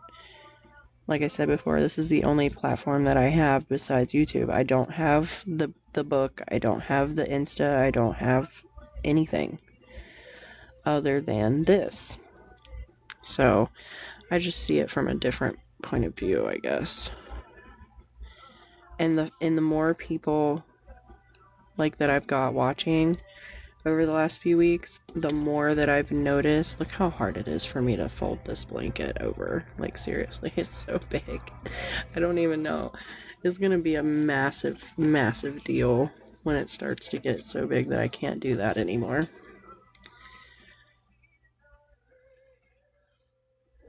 Oh God, where's my yarn? It's like folded up way into this blanket. Hubby texting. Oh, okay, bye. They do. Is that just me? Or they totally are, or is that just like my point of view? I don't know. Most people don't like that take, but it's true. You can't escape it because it's true, you know what I mean? And a lot of people don't like that take because it makes them uncomfortable. But you can't escape the truth. Alright, I'm just gonna unravel this because that's all that's left right there.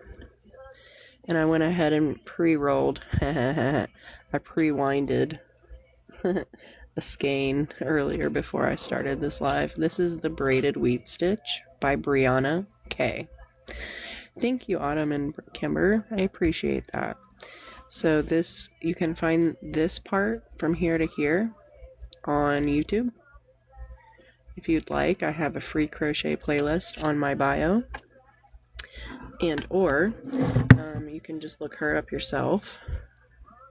She is on YouTube under Brianna K, and it is called Braided Wheat Stitch. Thanks for the follow. Somebody told me that my my link in my bio isn't working correctly anymore. If that's the case, I'm pretty sure you can copy and paste it.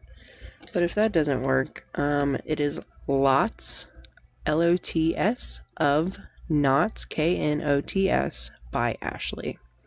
And that is my YouTube channel. I do have a free crochet playlist of all the things that I've either made, aspire to make, or just think are really cool. This pattern comes incorporated with a border, which is this variation of back loop only. And then you stop at a certain point, however wide you want that border to be, and then you start your pattern, which is just a mixture. Oh, this lighting is killing me. It's just a mixture of back loop only singles and your wheat stitch. Back loop only, wheat stitch, back loop only. And I just realized, yes, I realized that, Shirley. I'm sure you're seeing it as well. But it's fine, because I think I'm going to make that. I did that. I remember why I did that. I freaked out lightweight last night because I was like, wait a second, why is there 4? Does your playlist show your version of this? No, it is just this. So her version is this. Border, it's a 2-row repeat. Her version is 2 rows of back loop onlys and then your wheat stitch. Really, you can mix it up however you want. All that this is a back loop only single crochet, and then it shows you how to do the wheat stitch in the tutorial. All I've done is added more back loop only rows to distinct between those wheat stitches more. Do you see what I mean? So hers is, I went today. I forgot that I had an appointment, and then I had a Google thing, and I was like, oh shit, I got an appointment. Okay, yeah. No, I don't. Because I bought 18 skeins, and I am down to my last 8. So I'm using a size 4 in an inline hook. Very small. So mine is a lot tighter than most people's would be. There's like no gappage. Minimal gappage. So that's why mine is sucking up so much yarn. But this stitch in general is a yarn sucker. I mean, it just takes so much yarn to make. I could not tell you, but if you wanted to follow her tutorial, she tells you, you know, what weight she's using, what size hook she's using, and you can see how she's doing it. I just altered it for my purposes. I am a tight crocheter, so I like things to be like pretty. It's not stiff. I mean, it's very like blah, you know, but I don't like that look when it's really like far away from each other. It was $160 for 18 skeins. Yeah, me either. Even with my granny squares, I don't like the gaps. Samesies. Yeah, so you're totally 100% right. It is very expensive, so I will be having to make another order here in about a month or 2. It's not that bad. It's really not. But I did buy it online. I'm sure if you, I don't even know if you can buy real. I'm sure you can buy wool in store, but this was my first wool project, so I don't have a reference to like compare it to, honestly. So if you say it's not too bad, then it's not too bad. I have no idea. This is my first large scale wool project. I've had wool before, I've just never made anything this scale with it. 1, 2, 3, 4, 5, 6, 7. No. Yeah, we're gonna go there. So that'd be 1, 2, 3, 4,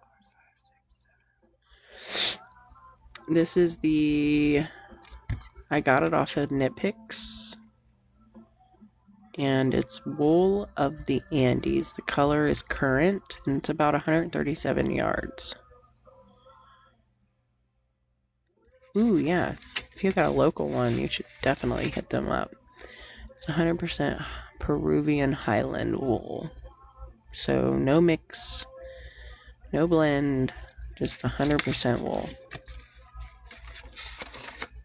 And that was per customer. Like, she really wanted this yarn, so that's what we went with. And she picked the color and everything, so.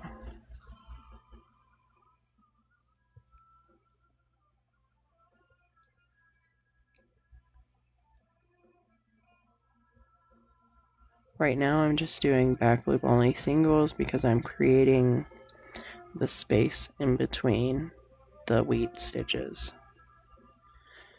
And these are just back loop onlys. And the back loop just creates a very nice texture.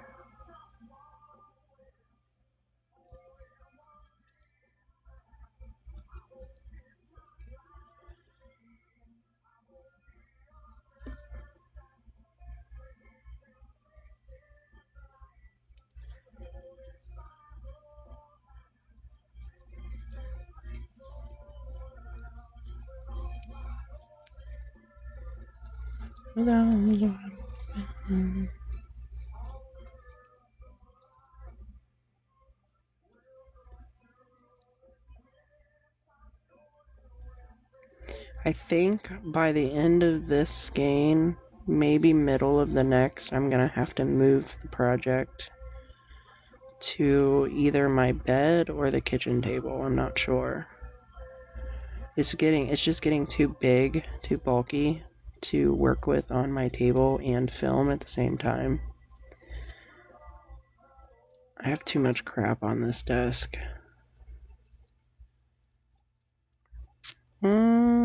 Creed. You know they're a Christian band? I didn't even know that. They used to play them on the WEBN, which is like my local rock station, my entire life. I did not know that. And I don't care. I still like them. But I didn't know that. And he ended up being like super, super messed up when he kind of split from the band.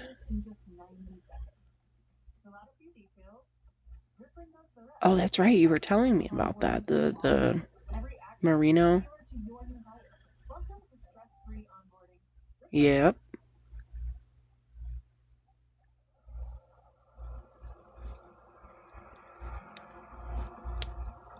Didn't know that either.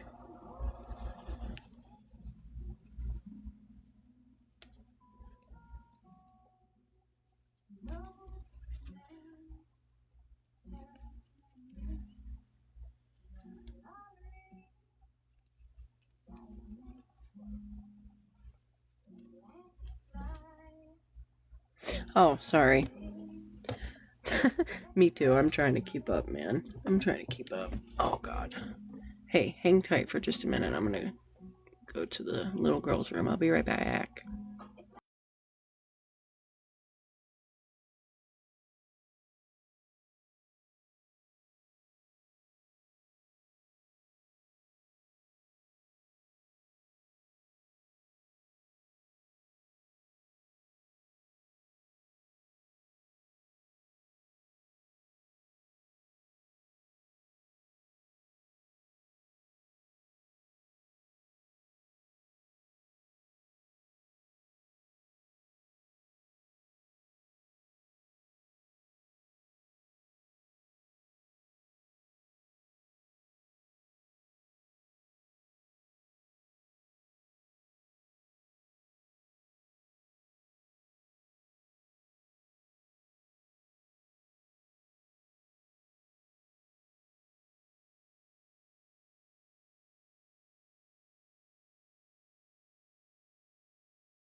Alright, I'm back. Sorry. Alright. Where's my bag of flaming hot Cheetos?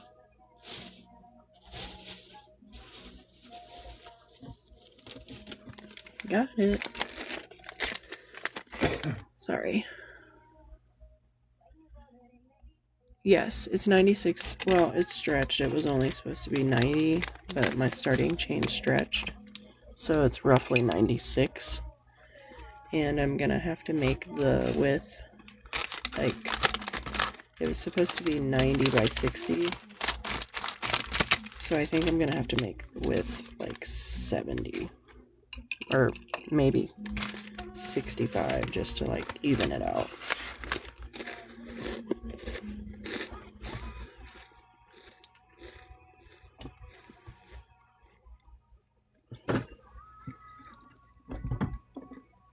But yeah, it's very, very, very long.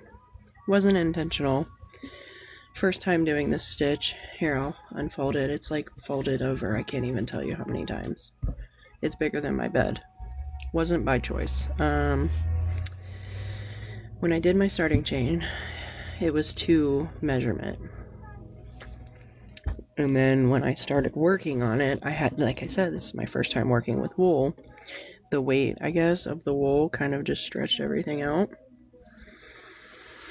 I am using, for the starting chain, was back loop onlys.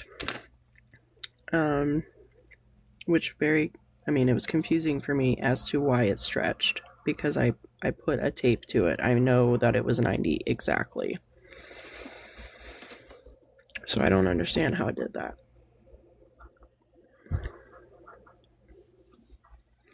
But these are wheat stitches in between.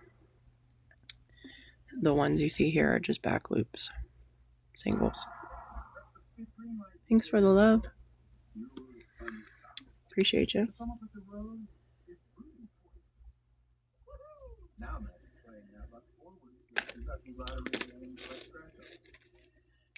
Thanks for the follow, Deb. Appreciate you. And welcome in.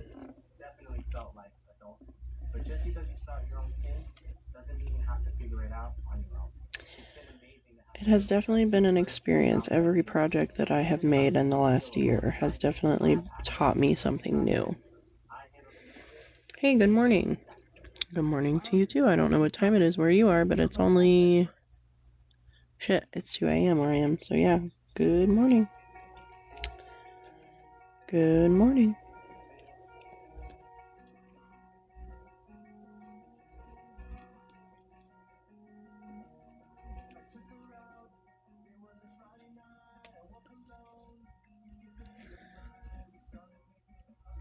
They are tight. Yes, you are correct, but that is how I like to crochet. I do not like loose stitching. Kind of resembles something more towards knitting, I guess, when you see them, because they're tighter than most people crochet. But the quality, in my opinion, I've never had a complaint, so. And I'm not using a hook size that you would normally use for this weight, which makes sense also. So like versus this right here, do you see the difference?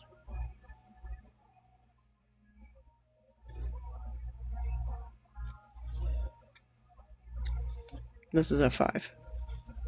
This is a 4.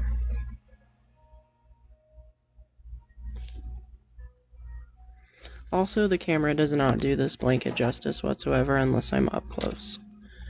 And even then, it still doesn't do it justice. But yeah. I used a 5 for this one.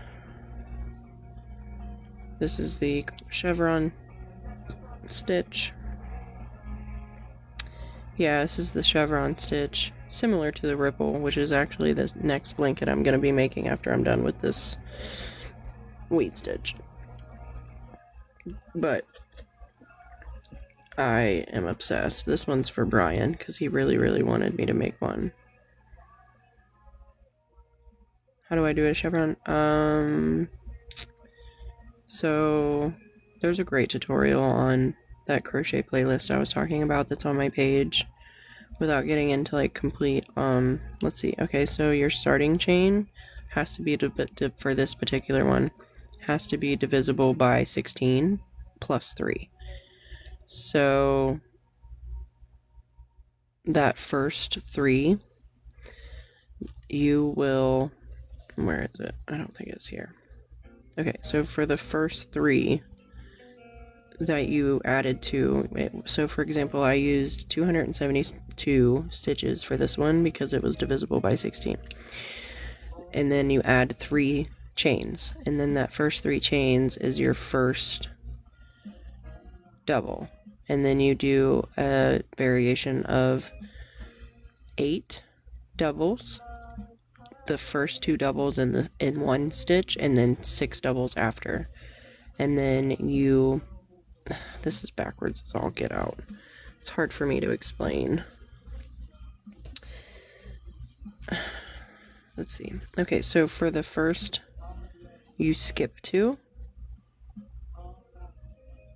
Or you chain 2, I'm sorry. And then you skip 2. You chain 2 and you skip 2. And it's multiples of 7, okay? In between. The middle is multiples of 7. Every ending is multiples of 8 because you're doing 2 doubles at the end, which will add 8.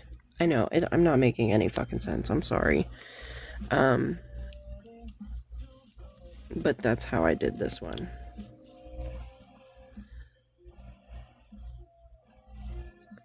Let's see, where's my... Here we are. Here we are. That'll give me some better idea of where we're at. Yeah. That's how you do that. If you can find, this is just, it's called the Chevron peephole because you're doing a multiple of, like a variation of chain 2, which causes your peaks. And then a skip 2, which causes these valleys here. You're skipping 2 stitches. So 1, 2, and then you go into the next one and it pulls up your work. And then you do 7 double crochets. And then you, on that last 7th, it'll land on the previous peak of chain 2. And then you chain 2. And then you do 7 double crochet. And it should land right above that last one you did, a little bit to the right. And then you do 7 more after you skip the 2. You see what I mean? There's a really great tutorial that I followed for this one. Very simple. It's 1 row repeat, so it's super easy to follow. Mine are too, girl. Mine are too. It's fucking 2 a.m. where I am. Oh yeah, I don't blame you.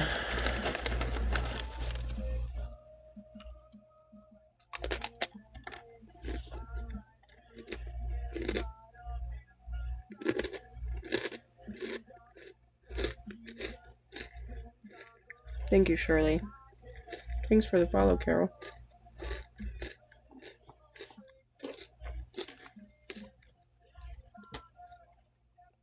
Yeah, if you guys want to go, I'm totally about to go here in about probably 30 minutes.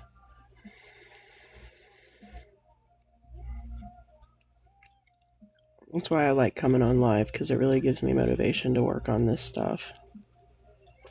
Otherwise, I'd probably be vegetating, watching TV, doing nothing.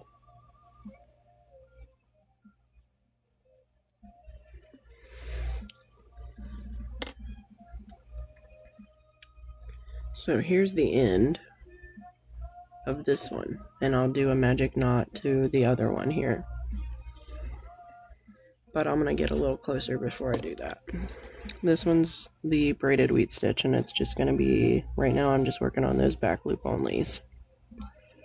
Back loop only single crochets. And this is going to be like the space in between each wheat stitch.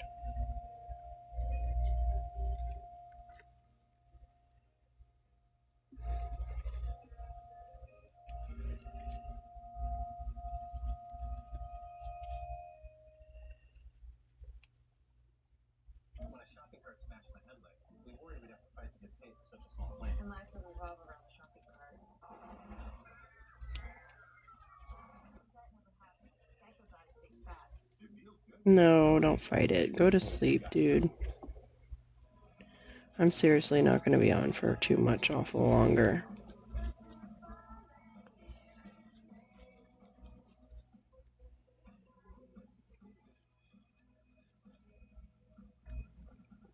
Welcome in, everyone.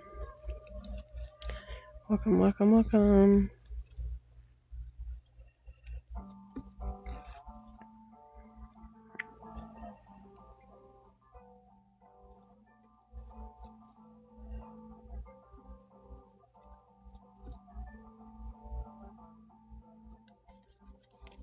Closing time. Let you out into the world. Time off and the lights on.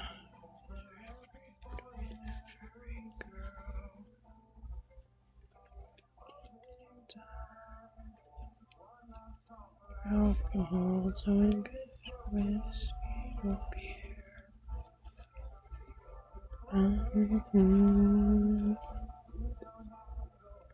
But you can't stay here.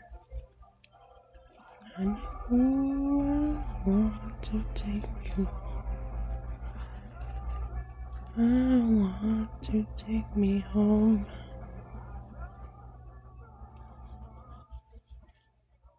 Take me home.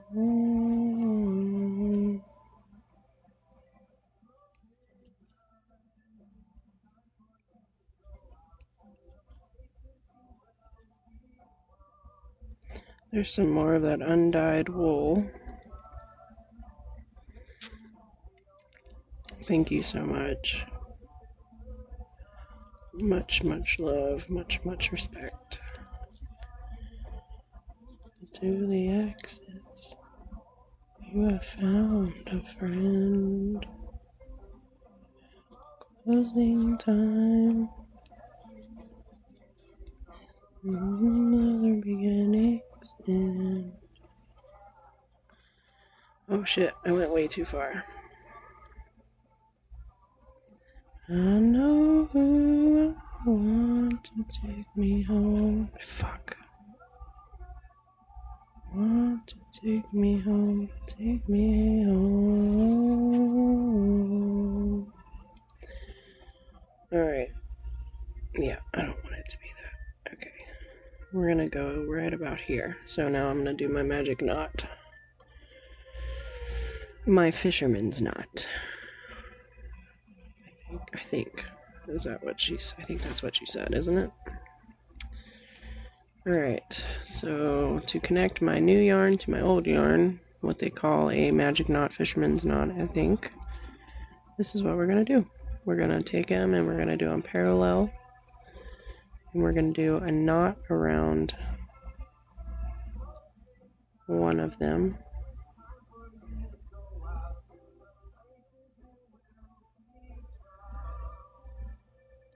As so. And then we're going to do a knot down here on the other side. I always screw up this one. Take me home.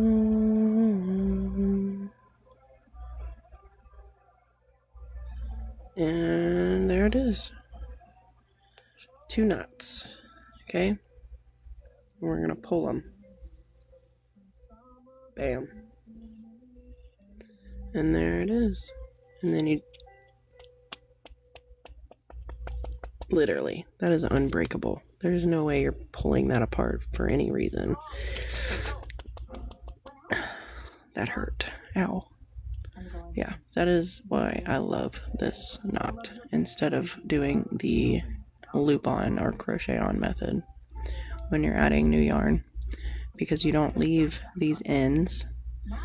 Stupid phone, focus. Jesus. You don't leave these ends, you cut them off and it will not come apart. As you've seen, as I just hurt my fingers trying to pull them apart. You can cut it as close as you want,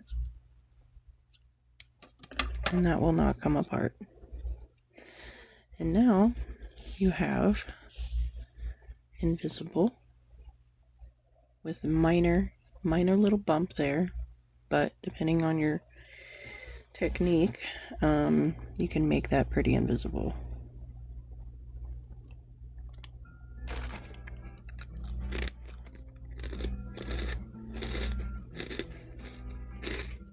Shirley with the love, man. You're coming in strong, girl. I love it.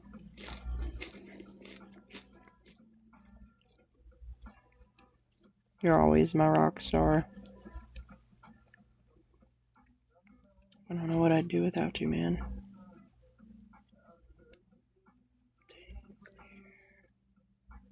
Oh, it looks like our lava lamp has finally come to life. I don't think I've had the lava lamp in the live in a while. It's kind of dusty, actually. Like right now, we're about to come up on that knot that I just made right here. Depending on how you crochet, like right there, see how it's landing in that? Look, boom, hidden. And then you just keep going. Now I'm in my new skein. That's why I love that so much, because it's just fucking flawless. Depending upon what stitch you're using, honestly. Like seriously, it might stick up a little, but it'll be covered by my next row. It really is. I am so grateful to the person that, I can't remember who recommended that to me.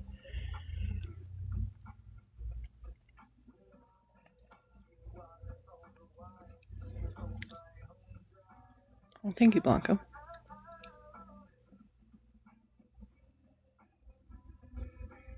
Yes. Yes. I just love it so much better than having to tie or sew in any ends, which is what you would typically do when you do like the crochet method. So like when, or the tie or the loop on method. I don't even know what they call it, but it's where you just take your new yarn and you just loop it over and you just keep crocheting on. I don't know. I did that and I didn't really care for it because it was just a bunch of ends that I had to keep sewing in. Never went back. Exactly. And that's what matters.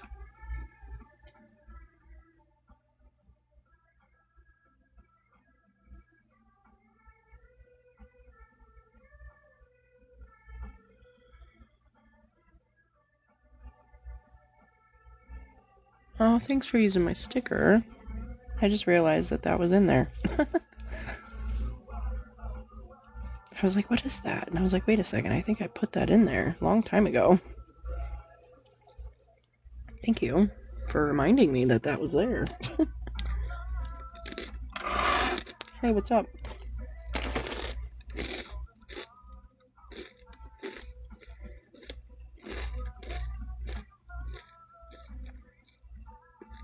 Oh yeah?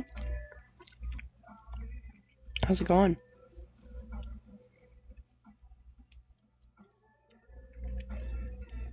Smooth sailing or what? Nice. What stitch are you using?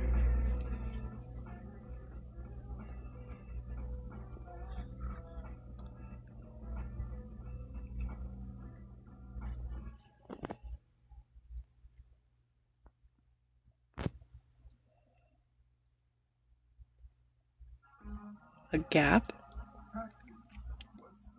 What do you mean?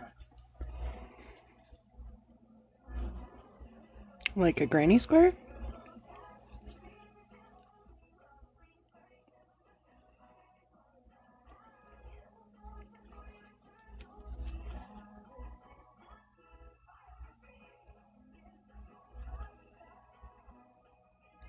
Oh, you missed something. Oh.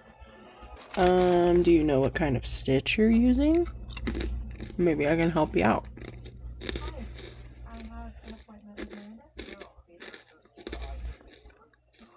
Like stitches mean like what you're doing. Like right now I'm doing a single crochet. So I am going in back loop only single crochet, and I'm pulling up, and then I am pulling through both of those, and that creates a single crochet.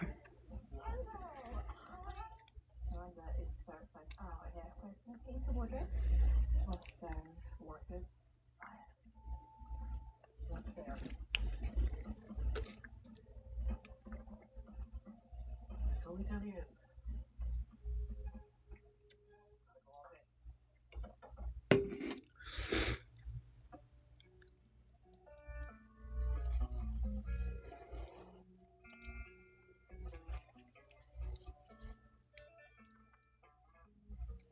Hey, Maria.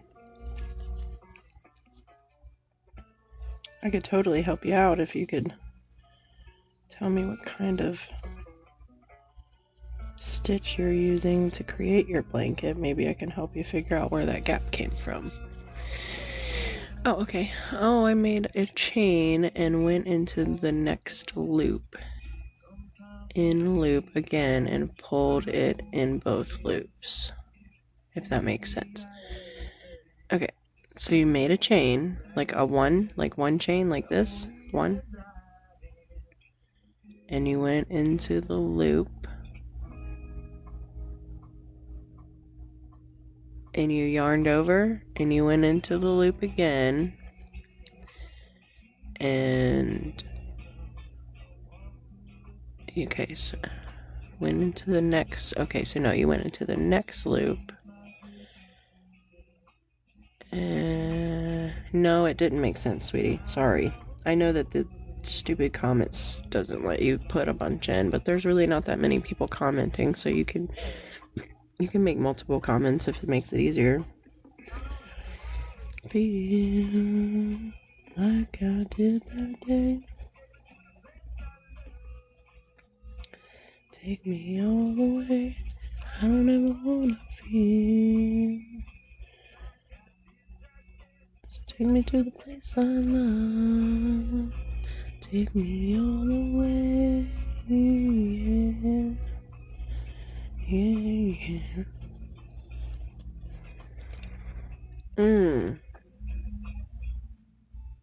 Yeah, please help, because honestly, myself, personally, I've not done the moss stitch, so I couldn't tell you if it is or not. I would love to, I just haven't. It's on my bucket list. Sounds like we got some folks in here that could help you.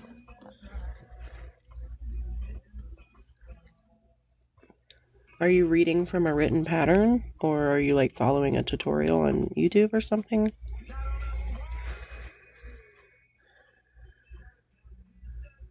Usually helps to know what kind of stitch you're using, so like if you have any issues, you can go on online and kind of like look up like a tutorial for help or something.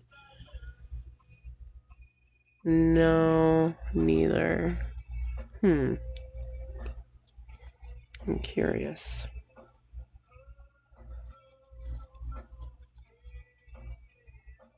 You're just kind of going with it, just kind of figuring stuff out on your own.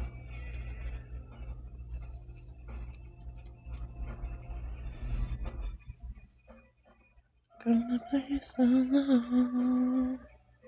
I do. I hate them so much. I chained, went to the first loop. So you have a starting chain though, right? Like, are you making a blanket and you have a starting chain? And you went to that. So did you turn your work? So when you have a starting chain, usually if you're working in rows, you would flip your work like a book, like this way. You freehanded a car headrest, bro? What? That's freaking sweet, man. You're gonna have to show me, because that would be so cool to look at. I seen a post earlier of someone that made like an entire toolkit, crocheted toolkit for like their stuff. And it came, like, she even made she's gonna send me the written pattern, even though we don't read written patterns. I'm gonna try for this because it was super cute. And it come with like a little bag that you put like one ball in, and it has like a hole that you can like string it out of. Oh my god, it was so cute. Super awesome. Super, super awesome. I think I shared it. I don't remember. But it was so cool. I was like, she said comment for the pattern. So I was like, yes, send that over to me, please. I will try to read it. I didn't. No. But I will definitely check it out now that you said that. It won't let me message you. What? Why? Here, let me follow you back. Oh, fuck, it won't even let me follow you back. What? Why? Maybe because I'm on live. Maybe that's why.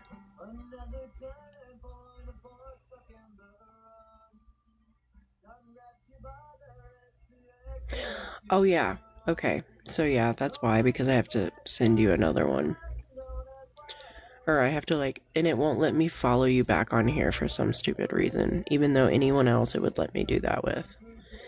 So, these are single crochets.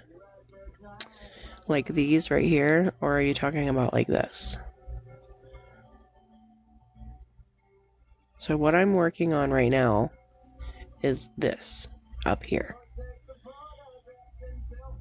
Yeah, that could be it. I have to probably, so I have to approve people that follow me, I think. Maybe not. No, I don't. I don't remember.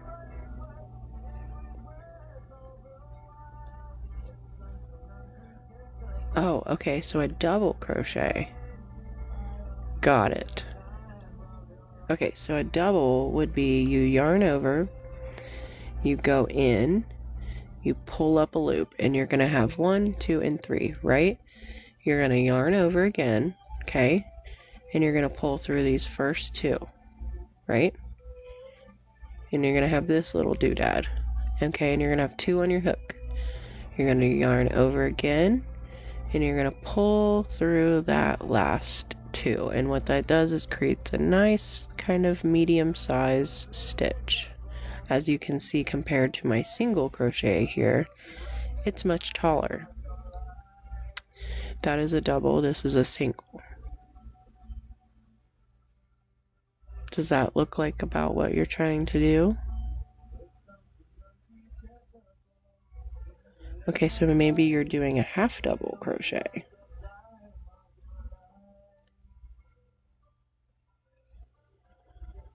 A triple? So a triple would be yarn over once, yarn over twice, depending on what country you're in, and then you go through your loop and you pull up, and you're gonna have 1, 2, 3, and 4 loops on your hook. You're gonna yarn over, you're gonna pull through 1, you're gonna have 3 left, you're gonna yarn over again, you're gonna pull through that second set, and then you're gonna have 2, and then you're gonna yarn over, and you're gonna pull through that last 2. That is a treble in the States, and you can obviously see how it's much, much taller. Oh, that's a treble. Unless you're, well, I don't know. Yeah, I don't know. Anybody have any ideas? Oh, this is the braided wheat stitch by Brianna K. Okay, so you yarned over once, you yarned over twice, and you're saying that you went in and you pulled up, but so you would have 3 on your hook, 4 on your hook. So you're saying you only pulled through 2 or 3 of them? Yeah, that's what I thought, or a puff stitch of some sort. So a half double would be this, okay, and you would have 1, 2, and 3. Okay, so let me start over, sorry. A half double is where you yarn over, okay, you go into the loop, you pull up a loop, and you have 1, 2, and 3, right? You yarn over, and you pull through all 3. That is called a half double. You're welcome. Oh, okay. Yeah, I haven't got a clue. Usually when you're following a pattern or something, it'll give you some kind of stitch name. Or if you're kind of like having an idea of what you're wanting to do, you can usually kind of like look stuff up on YouTube. That's what you did. That's called a half double. Yeah. So where you yarn over, you go in, you pull up the loop, and you have 3 on your hook. You yarn over and you pull through all those. That's a half double. Yeah. Yep, that is called a half double, sweetie. Thank you. Yeah. So I hope that helped. I'm not sure without looking at what you're trying to follow, or if you're just kind of practicing or just trying to like, I mean, everyone learns things by just doing something on their own anyway, you know what I mean? Like, instead of following a pattern, they just kind of do like their own freelance stuff, and people learn new things all the time by doing it that way. So hey, good for you. I'm glad you're persevering and figuring it out.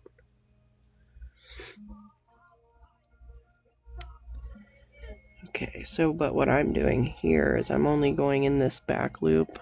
I'm not going in both loops. I am just doing the back loop, and I'm doing a single. And this is for the spacing in between the wheat stitches.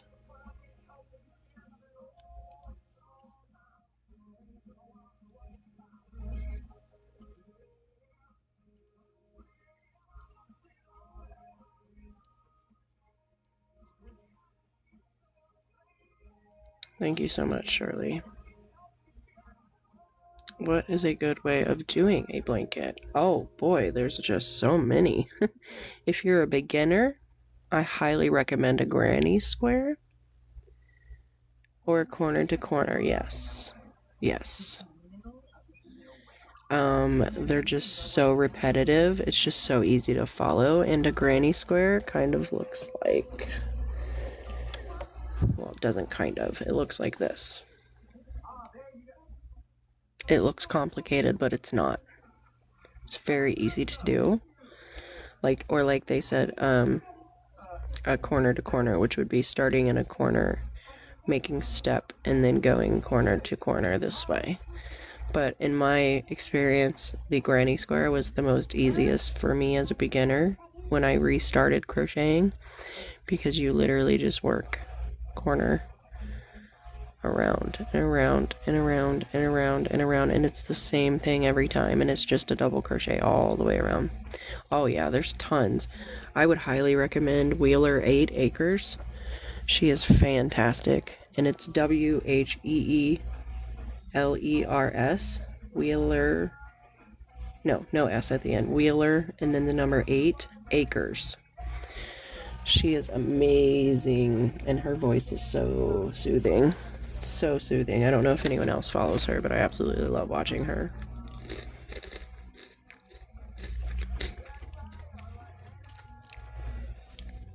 Oh yeah, I love watching her. She usually goes on early in the morning, and it's like the perfect like cup of coffee. You know what I mean? Like, I watch her driving to work, and it's just like perfect. Even though I don't have my crochet stuff in front of me, I can always learn something from her by just watching her do her thing.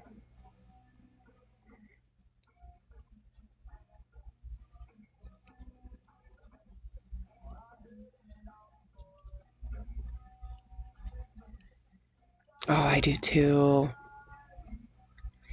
So, Wheeler, WHEELER, the number 8, Acres, AC, Acres, how the fuck, ACRES? Oh my god, if I spell that wrong, I'm gonna be so embarrassed.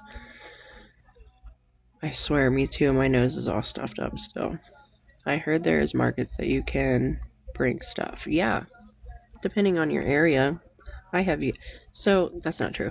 My landlord owns a big farm area next to me, and his daughter-in-law has a big spring like market fair thing, but you have to pay for a booth. and you have to like stock up like for all year basically to do something like that. Yes, Wheeler 8, yes, she is YouTube, but she's on here too. So when she goes live, she does both. She does here and on YouTube.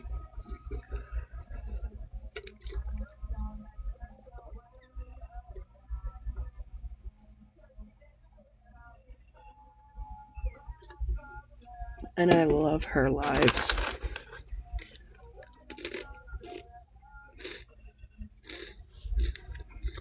Oh, I haven't personally done it because everything I make takes me months and months and months to make, and I sell it on here, so I have not personally had an experience with the marketing, like at a personable market, so if anyone else has experience with that, they could be better suited to answer that question. But I'm pretty sure it's just contacting the person that organizes a specific market in your area and having enough stock to sell. Like a lot of like small items, little, I don't know, like a good thing to do would be like coasters. I have a couple coasters that I've made. Keychains are great. Lanyards are great. Wrist lanyards are great.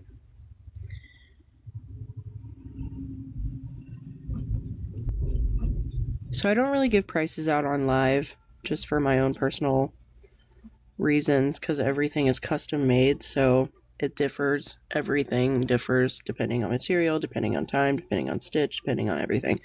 None of my work is ever the same.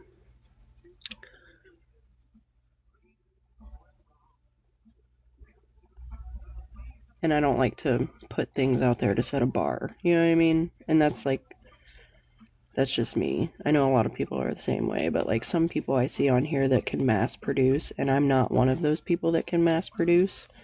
I have to spend months and months on things. I have 3 kids. I work. The midnight hours are the only time I get to do these things, so it does take me a lot longer than most people. So I don't have a bunch of things that I can just like pop out and like, you know, put a blanket price on it and say, this is what this is if you want it. This is how much it is.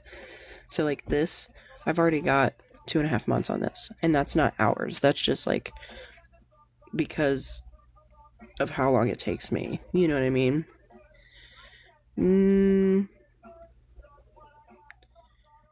I already followed her. I can't stand that I don't get notifications 90% of the time on here. Really? That sucks.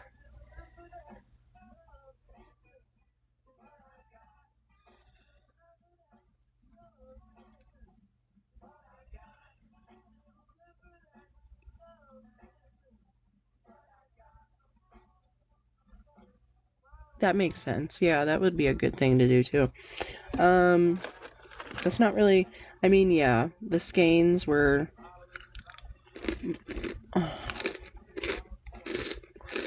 I didn't purchase them, the client did, because they requested this particular material. So that is taken out of what I charge, obviously.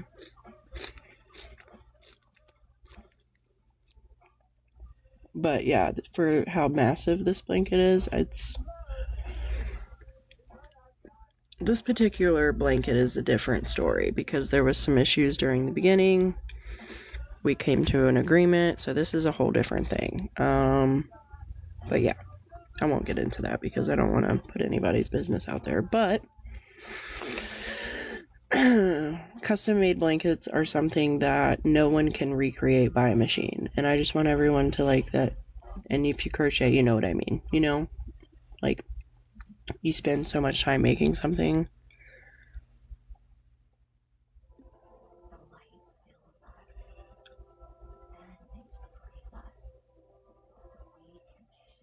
Yeah, there are very, very multiple ways to price.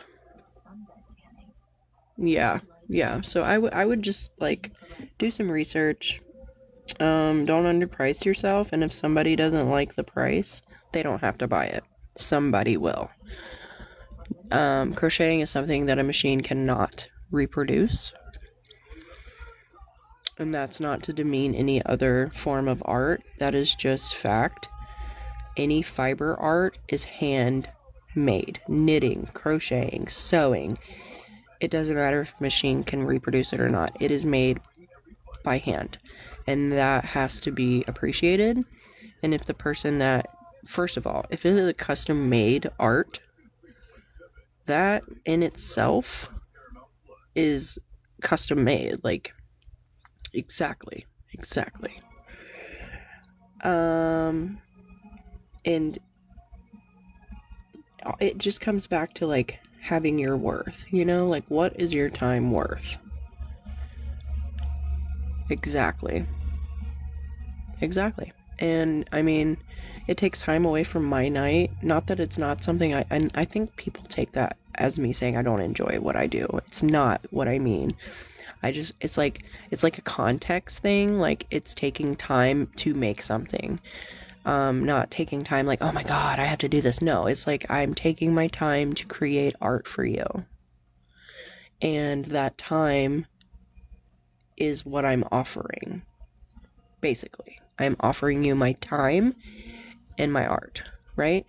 So it kind of like, it's very slippery slope because a lot of people don't want to pay what it's worth for someone to create something.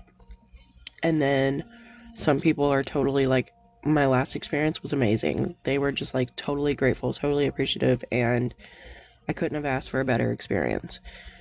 And I loved it because it just reaffirmed to me that what I was doing was worth it. You know what I mean? And though I love those kind of.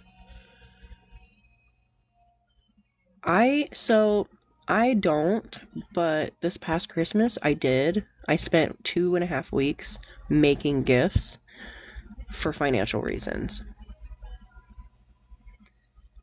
And I know that yes, Natalie, this is the wheat stitch. It is an altered pattern. This one right here is by Brianna K.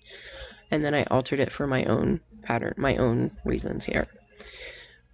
Most people don't understand. Oh, hi, baby girl. What are you doing, sweetie? Oh, guys, I'm gonna have to pause for a minute. My little baby just woke up. I'll be right back.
Alright, I'm back. I'm sorry, guys.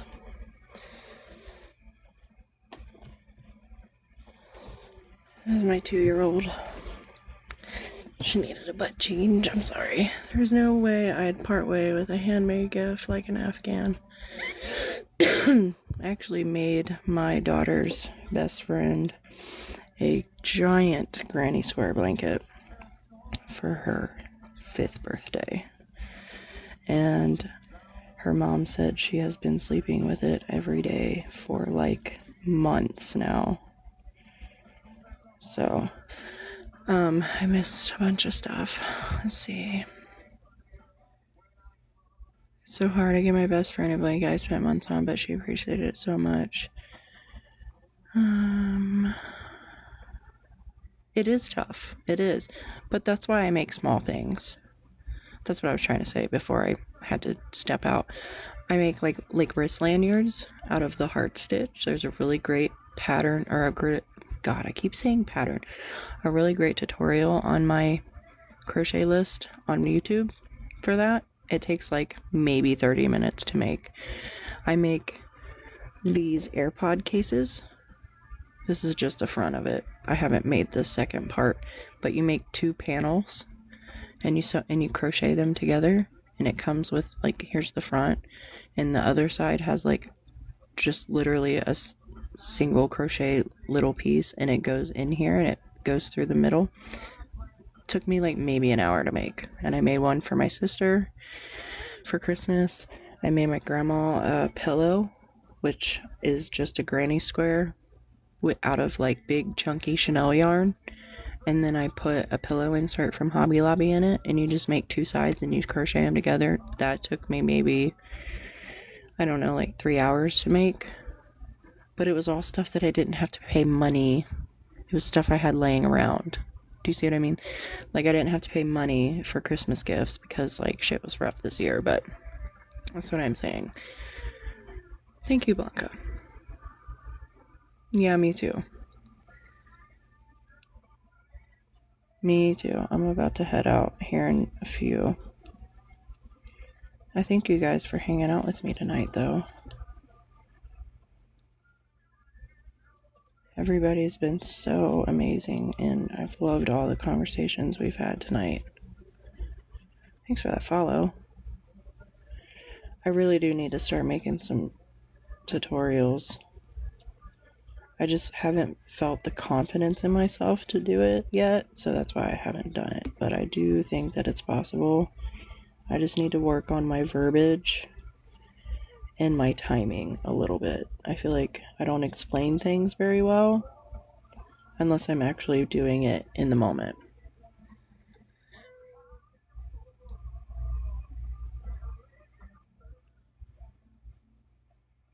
Oh, I'm not gone yet, girl. I'm still here. Yeah, small items that with leftover yarn. That is such a good idea. Like literally, like anything. Like even, I thought about even making these and just selling these. And then people can do whatever they want with them. Because they're so cute. You can sew them into a blanket. You can make a granny square out of it. You can do whatever you want with it. Yes, I think that would be such a good idea. Thanks for the follow. Girl, go to sleep. You keep saying you're tired, but you keep sticking around. What's up? What's up, Robin?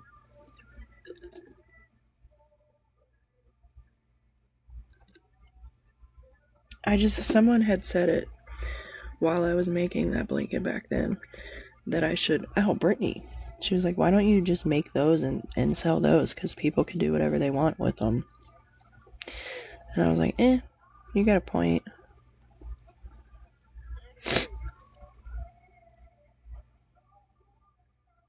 Oh, thanks. This is the braided weed stitch, and this is an altered part of this pattern. I'm wheezing so bad. I'm getting that bronchitis again, and it sucks. Oh, Robin, while I have you, I wanted to ask you, how is your blanket doing? Did you find it? And I'm asking for a reason.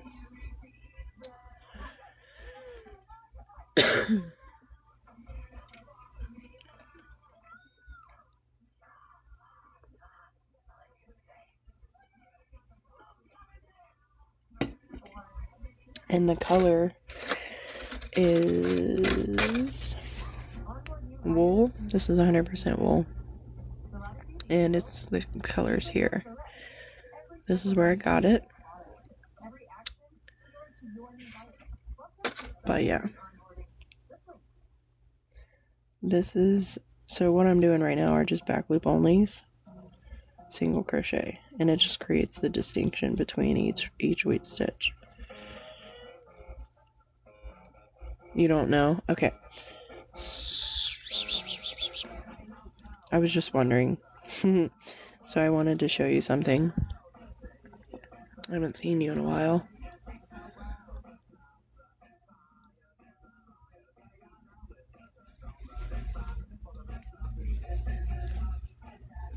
I started another because Brian wanted me to. And I feel really good about this one. And message me. Because I feel like it does look like the one that I made you, but it's different. I feel like. I don't remember making yours this poignant. And I could be wrong about that. But I feel like this one is more defined. I don't know. I feel like, and that could just be me, but that's why I was asking if you still had it. I know that you had the house flood and you're still working on all that, but I just haven't talked to you, and I was like, oh my gosh, what's going on with you, man? Are you okay?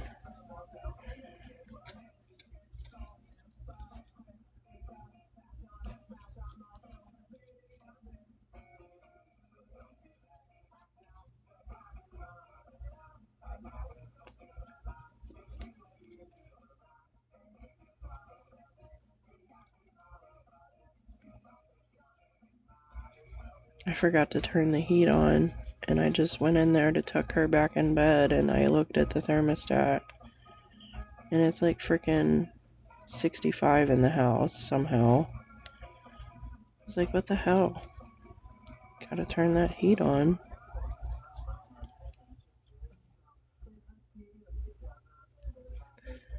Shouldn't even need the heat right now, that's what's crazy. So this is the one I'm working on for Celeste.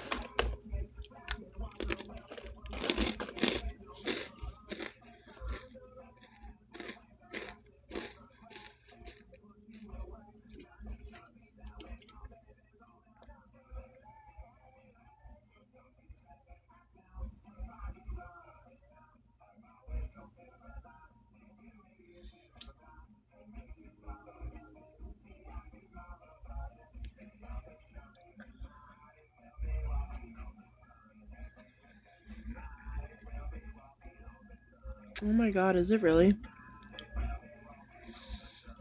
It does feel like winter again. It's seriously like 65 in my house right now, but it's because I forgot to turn the heat back on.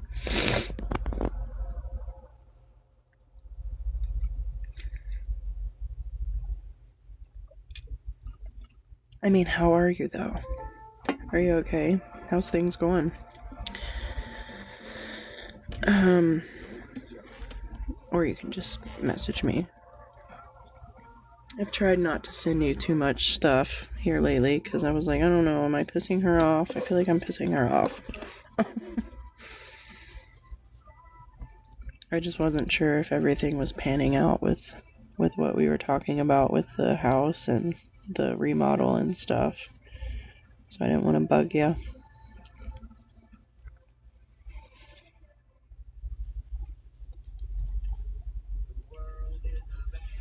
The world is a vampire sent to drain. Oof. Rough. Anything I can do? Is it for any specific reason, or is it because of that? I mean, that's enough to make me want to pull my fucking hair out, what you went through.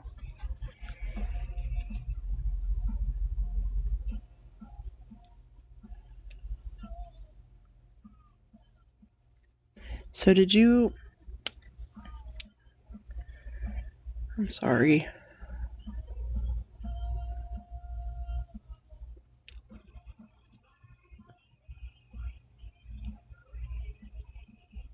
Oh yeah. I quit doing SSRIs a long time ago. My body just could not take the chemicals anymore. It helped me, but I'm a naturally hot person. Like, without anything, I am literally like 99 to 100 degrees. I'm not kidding.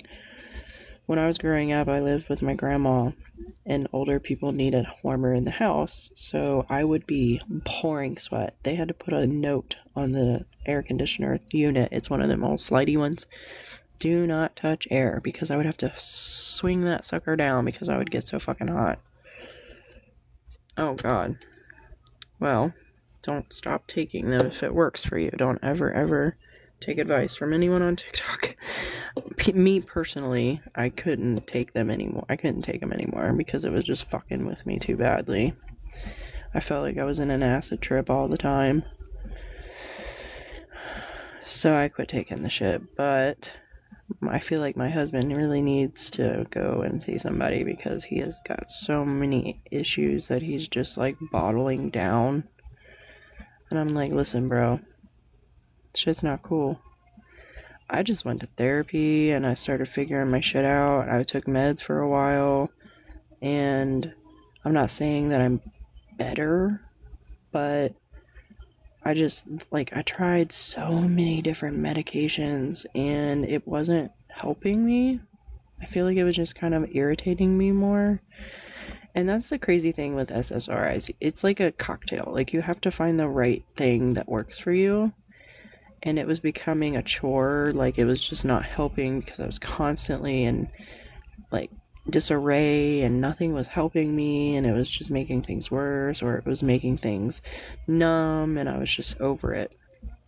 So finally I was just like, you know what? I'm gonna figure it out. And it ended up me just, like, talking it out with people, and like everybody's brain is different. That's why I loved psychology and sociology, because they go hand in hand and they really do teach you about people. So like everybody is different.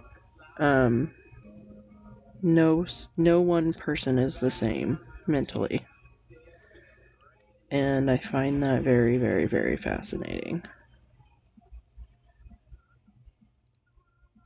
I'm going to look up in just a second so I can read you guys' comments here. I love therapy. I want to train to be a therapist. So I've already got my associate's degree. I would love to go back. Yes. It is all about the chemical compound of the brain and your body. And environment plays a major part in any kind of therapeutic, medical, any of that. Yes.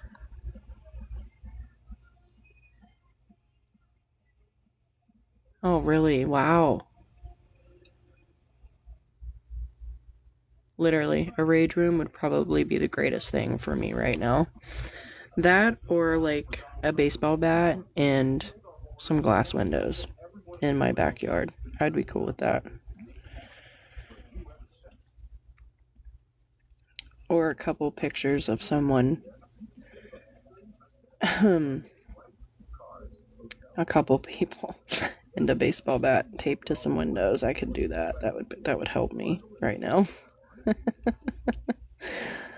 I'm not gonna go there, but yes, I agree. Therapy is amazing. Everything is different for everyone, and literally the brain is the most powerful thing on this planet. Not nuclear war, not this or that, because the people that cause those things have a brain, and you have to think about what is causing their brains to create the things that they think, the feelings that they feel, the thoughts that they conceptualize into words, why they do it. That's what really gets me into what what the fuck? Did you guys hear that? I don't think you could hear that, but that was the train behind my house.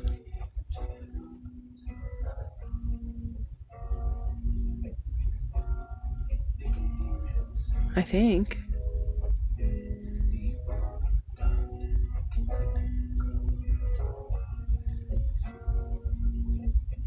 Oh yeah, totally. Listen, I'm down. I don't know how that would work with conflict of interest of us having past experiences, but I'll have to look into that. But yeah, I do plan to go back and get my master's degree eventually. But I have studied for many years in the psychology field and sociology. So sociology is the study of a culture or civilization and or both, and the study of how those systems intertwine and work with the human. So that goes hand in hand with the psyche, right? Like it goes hand in hand with how people think, how people feel, how people react, psychosis, disorders, because it all plays a part into how those sociology and societies work, right? Even all the way up to how the people that running those societies think, feel, and act.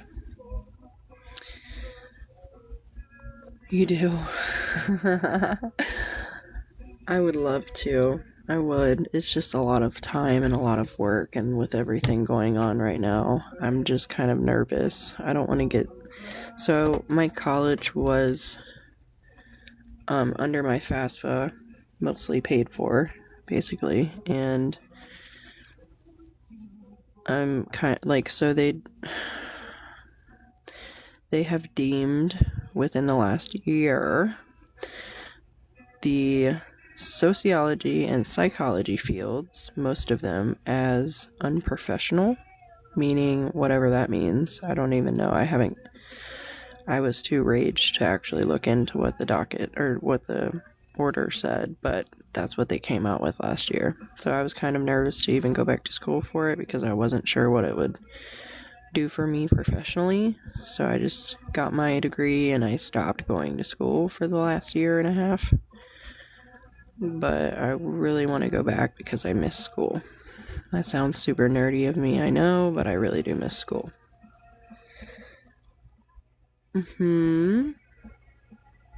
Ooh.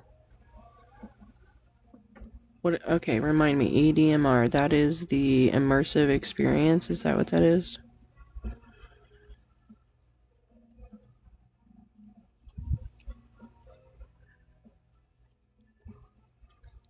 Or maybe I'm wrong about that one.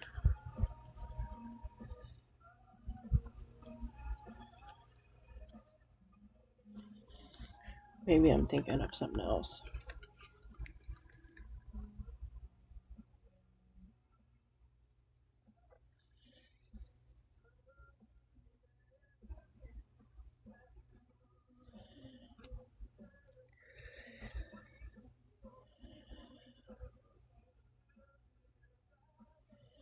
Yes.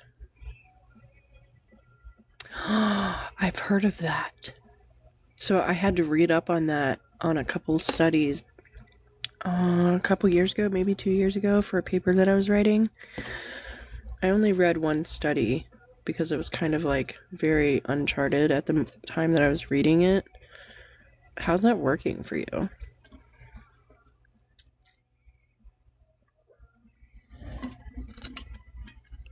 And I agree with whoever said that it's for grants and loans. Oh, you haven't started? Well, let me know how that works. Is that kind of like, so what I kind of correlate with something like that would be like immersion, like, where they do the sensory deprivation, which is almost like a trip. Like if anyone that has done something like that can compare it, they would compare it to that because it's like out of body almost.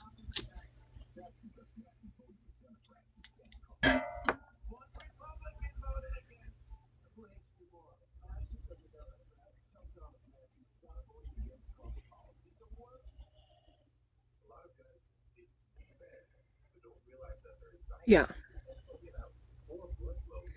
So, oh my god, I love psychology so much. I really need to go back to school. You guys are totally motivating me right now. Yes. Okay, yeah.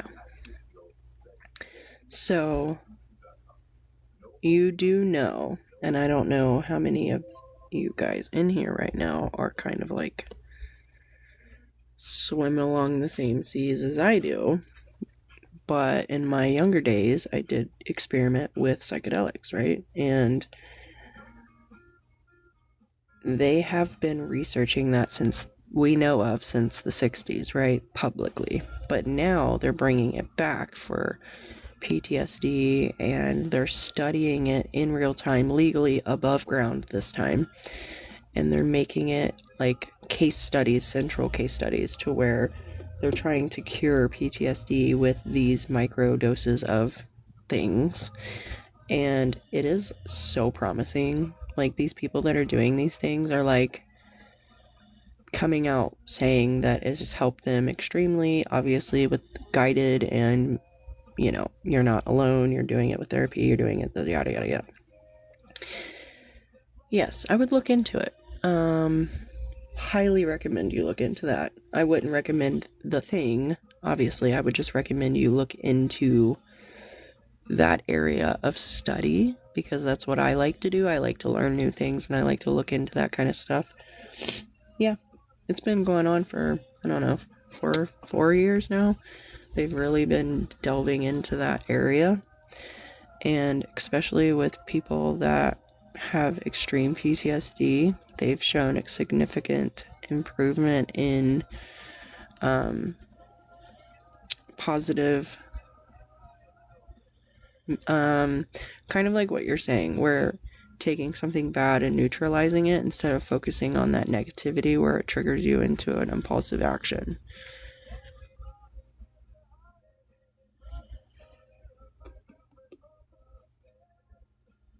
I am also still kind of learning also my own, so I'm not very well versed, but it is, from what I've heard, yeah. And that's why it was so, like, people, so researchers for many years, psychologists, sociologists, medical professionals that wanted to delve into that. It was just like an uncharted, unspeakable territory for so long because it was taboo, right? But if you think about what they were doing to people back in the 60s as an experiment, what's the difference? This time it's controlled. And they're not just putting these people out into the world to figure it out. And it's in an office, you're in a setting, you're guided, and it's a whole ass therapy thing where I'll do some more diving into it so that next time I come on I can kind of be more well versed. But from the little bit of tidbits that I've read, it has been working, and it is being underway. Like, the studies are underway and the therapies are being utilized to this day with high prospect of help. Me too. I'm almost to the end of this row.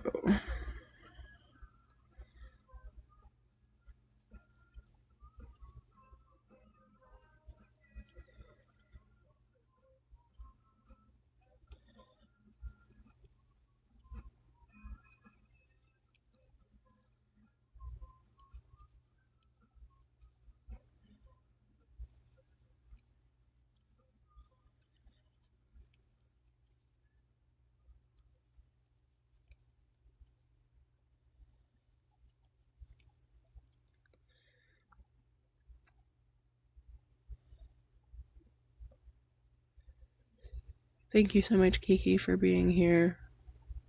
I hope to see you back tomorrow, as always. Yeah, so I'm going to be doing 2 more rows of this to match this. So it's going to be 2 rows of this. Oh wait, no, I'm going to be doing this. So 2 rows of this, and then another row of this, because these are 6 rows, and these are 7. So I'm going to be doing this again, and it's just going to go kind of like back and forth. Just going to kind of create like a wave look almost.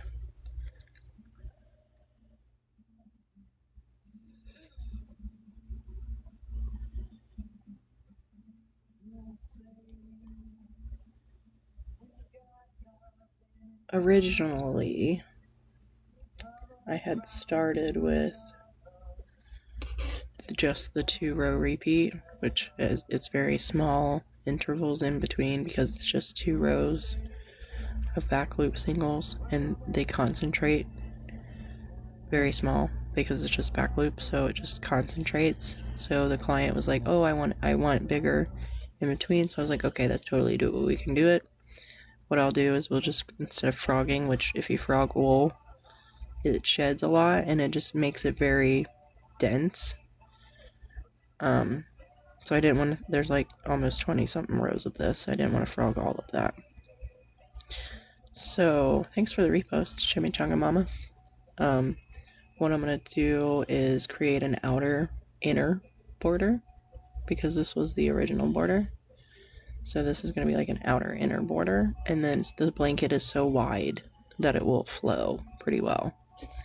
So this will be the middle piece, kind of like a framed piece almost.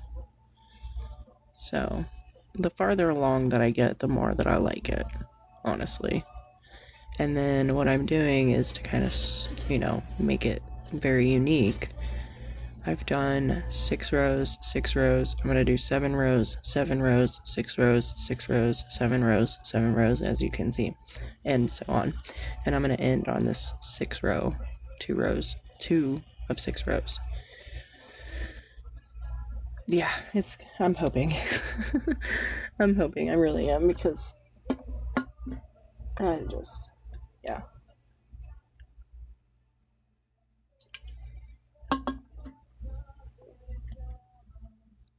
Thank you for that.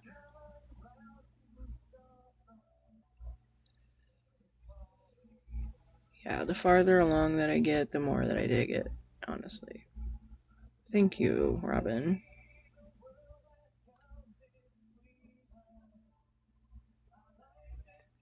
I know it doesn't look like I've made much progress, but when I was like right about here a few weeks ago.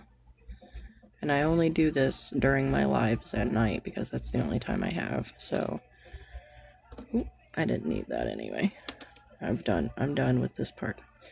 You gotta think 6, 12, 14, 15, 16, 23, 24, 25, 26, 27. There's 28 rows here.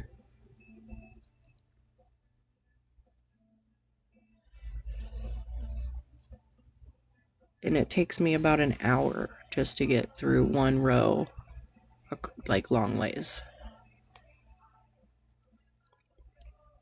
Hey, Irish cow. And that's without me talking so much and making all these hand gestures.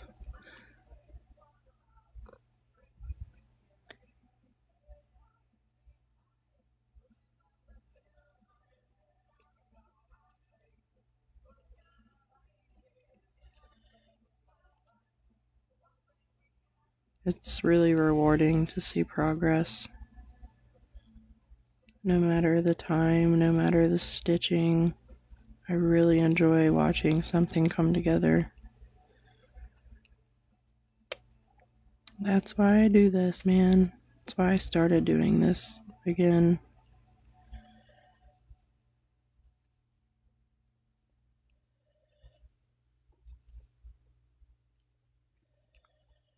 But yeah, Robin, I wanted to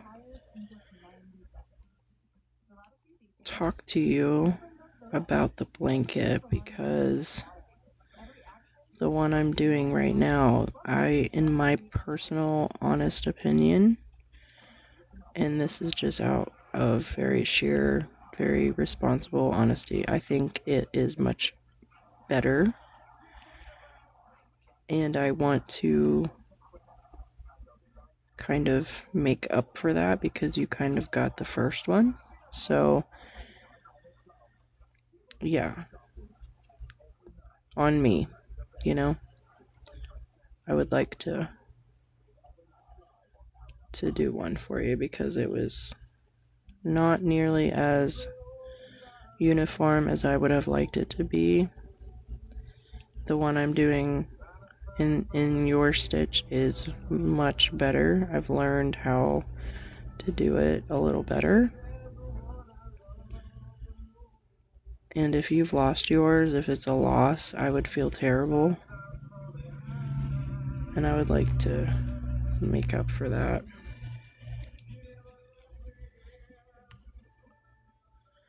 I hope so. I really do. Kind of like the one my daughter's using right now, that shell stitch one. It's passed down through 2 generations and given to me by somebody that I barely knew but took care of, and was handmade by her mother in Romania. And it was a very beautiful, it is a very beautiful blanket. My daughter uses it every night.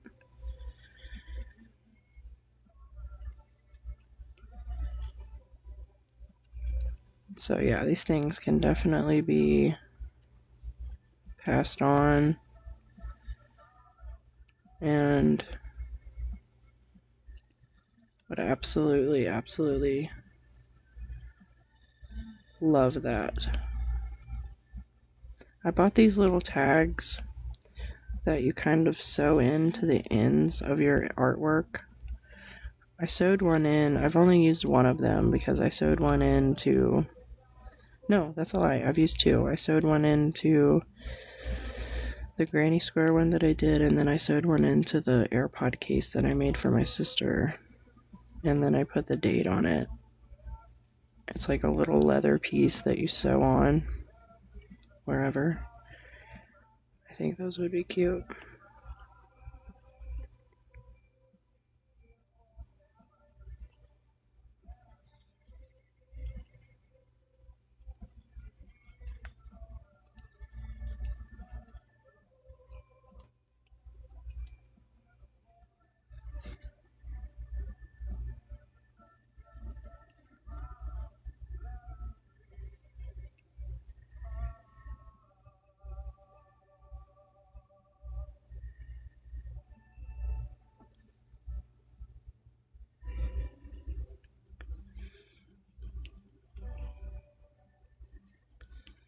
Well,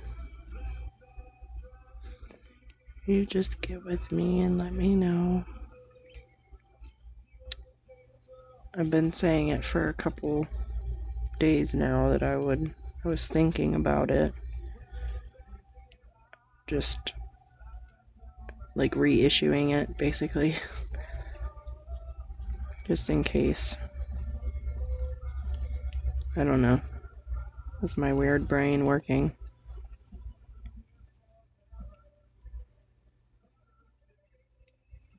Thanks for the follow.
Oh.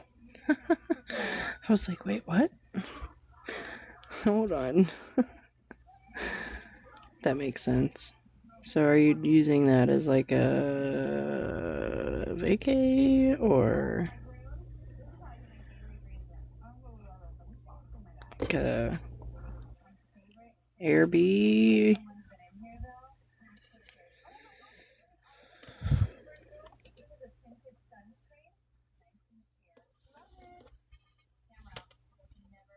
Spell check.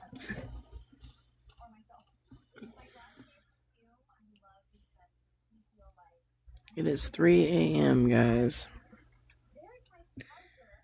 It is my time to sundown, not sunshine. I am gonna call it a night. I will be back tomorrow as always on hump day. If anybody wants to come and hang, I'll be here. Thanks everybody for making all the tappies. Yes, Shirley, good night. Robin, good night. Everyone else that's tuning in, I'll be back tomorrow. Give me a follow so you can. Thank you, DRD and Steffers. Good night, everyone. Holly, good night. Thank you. I'll see y'all on the flip.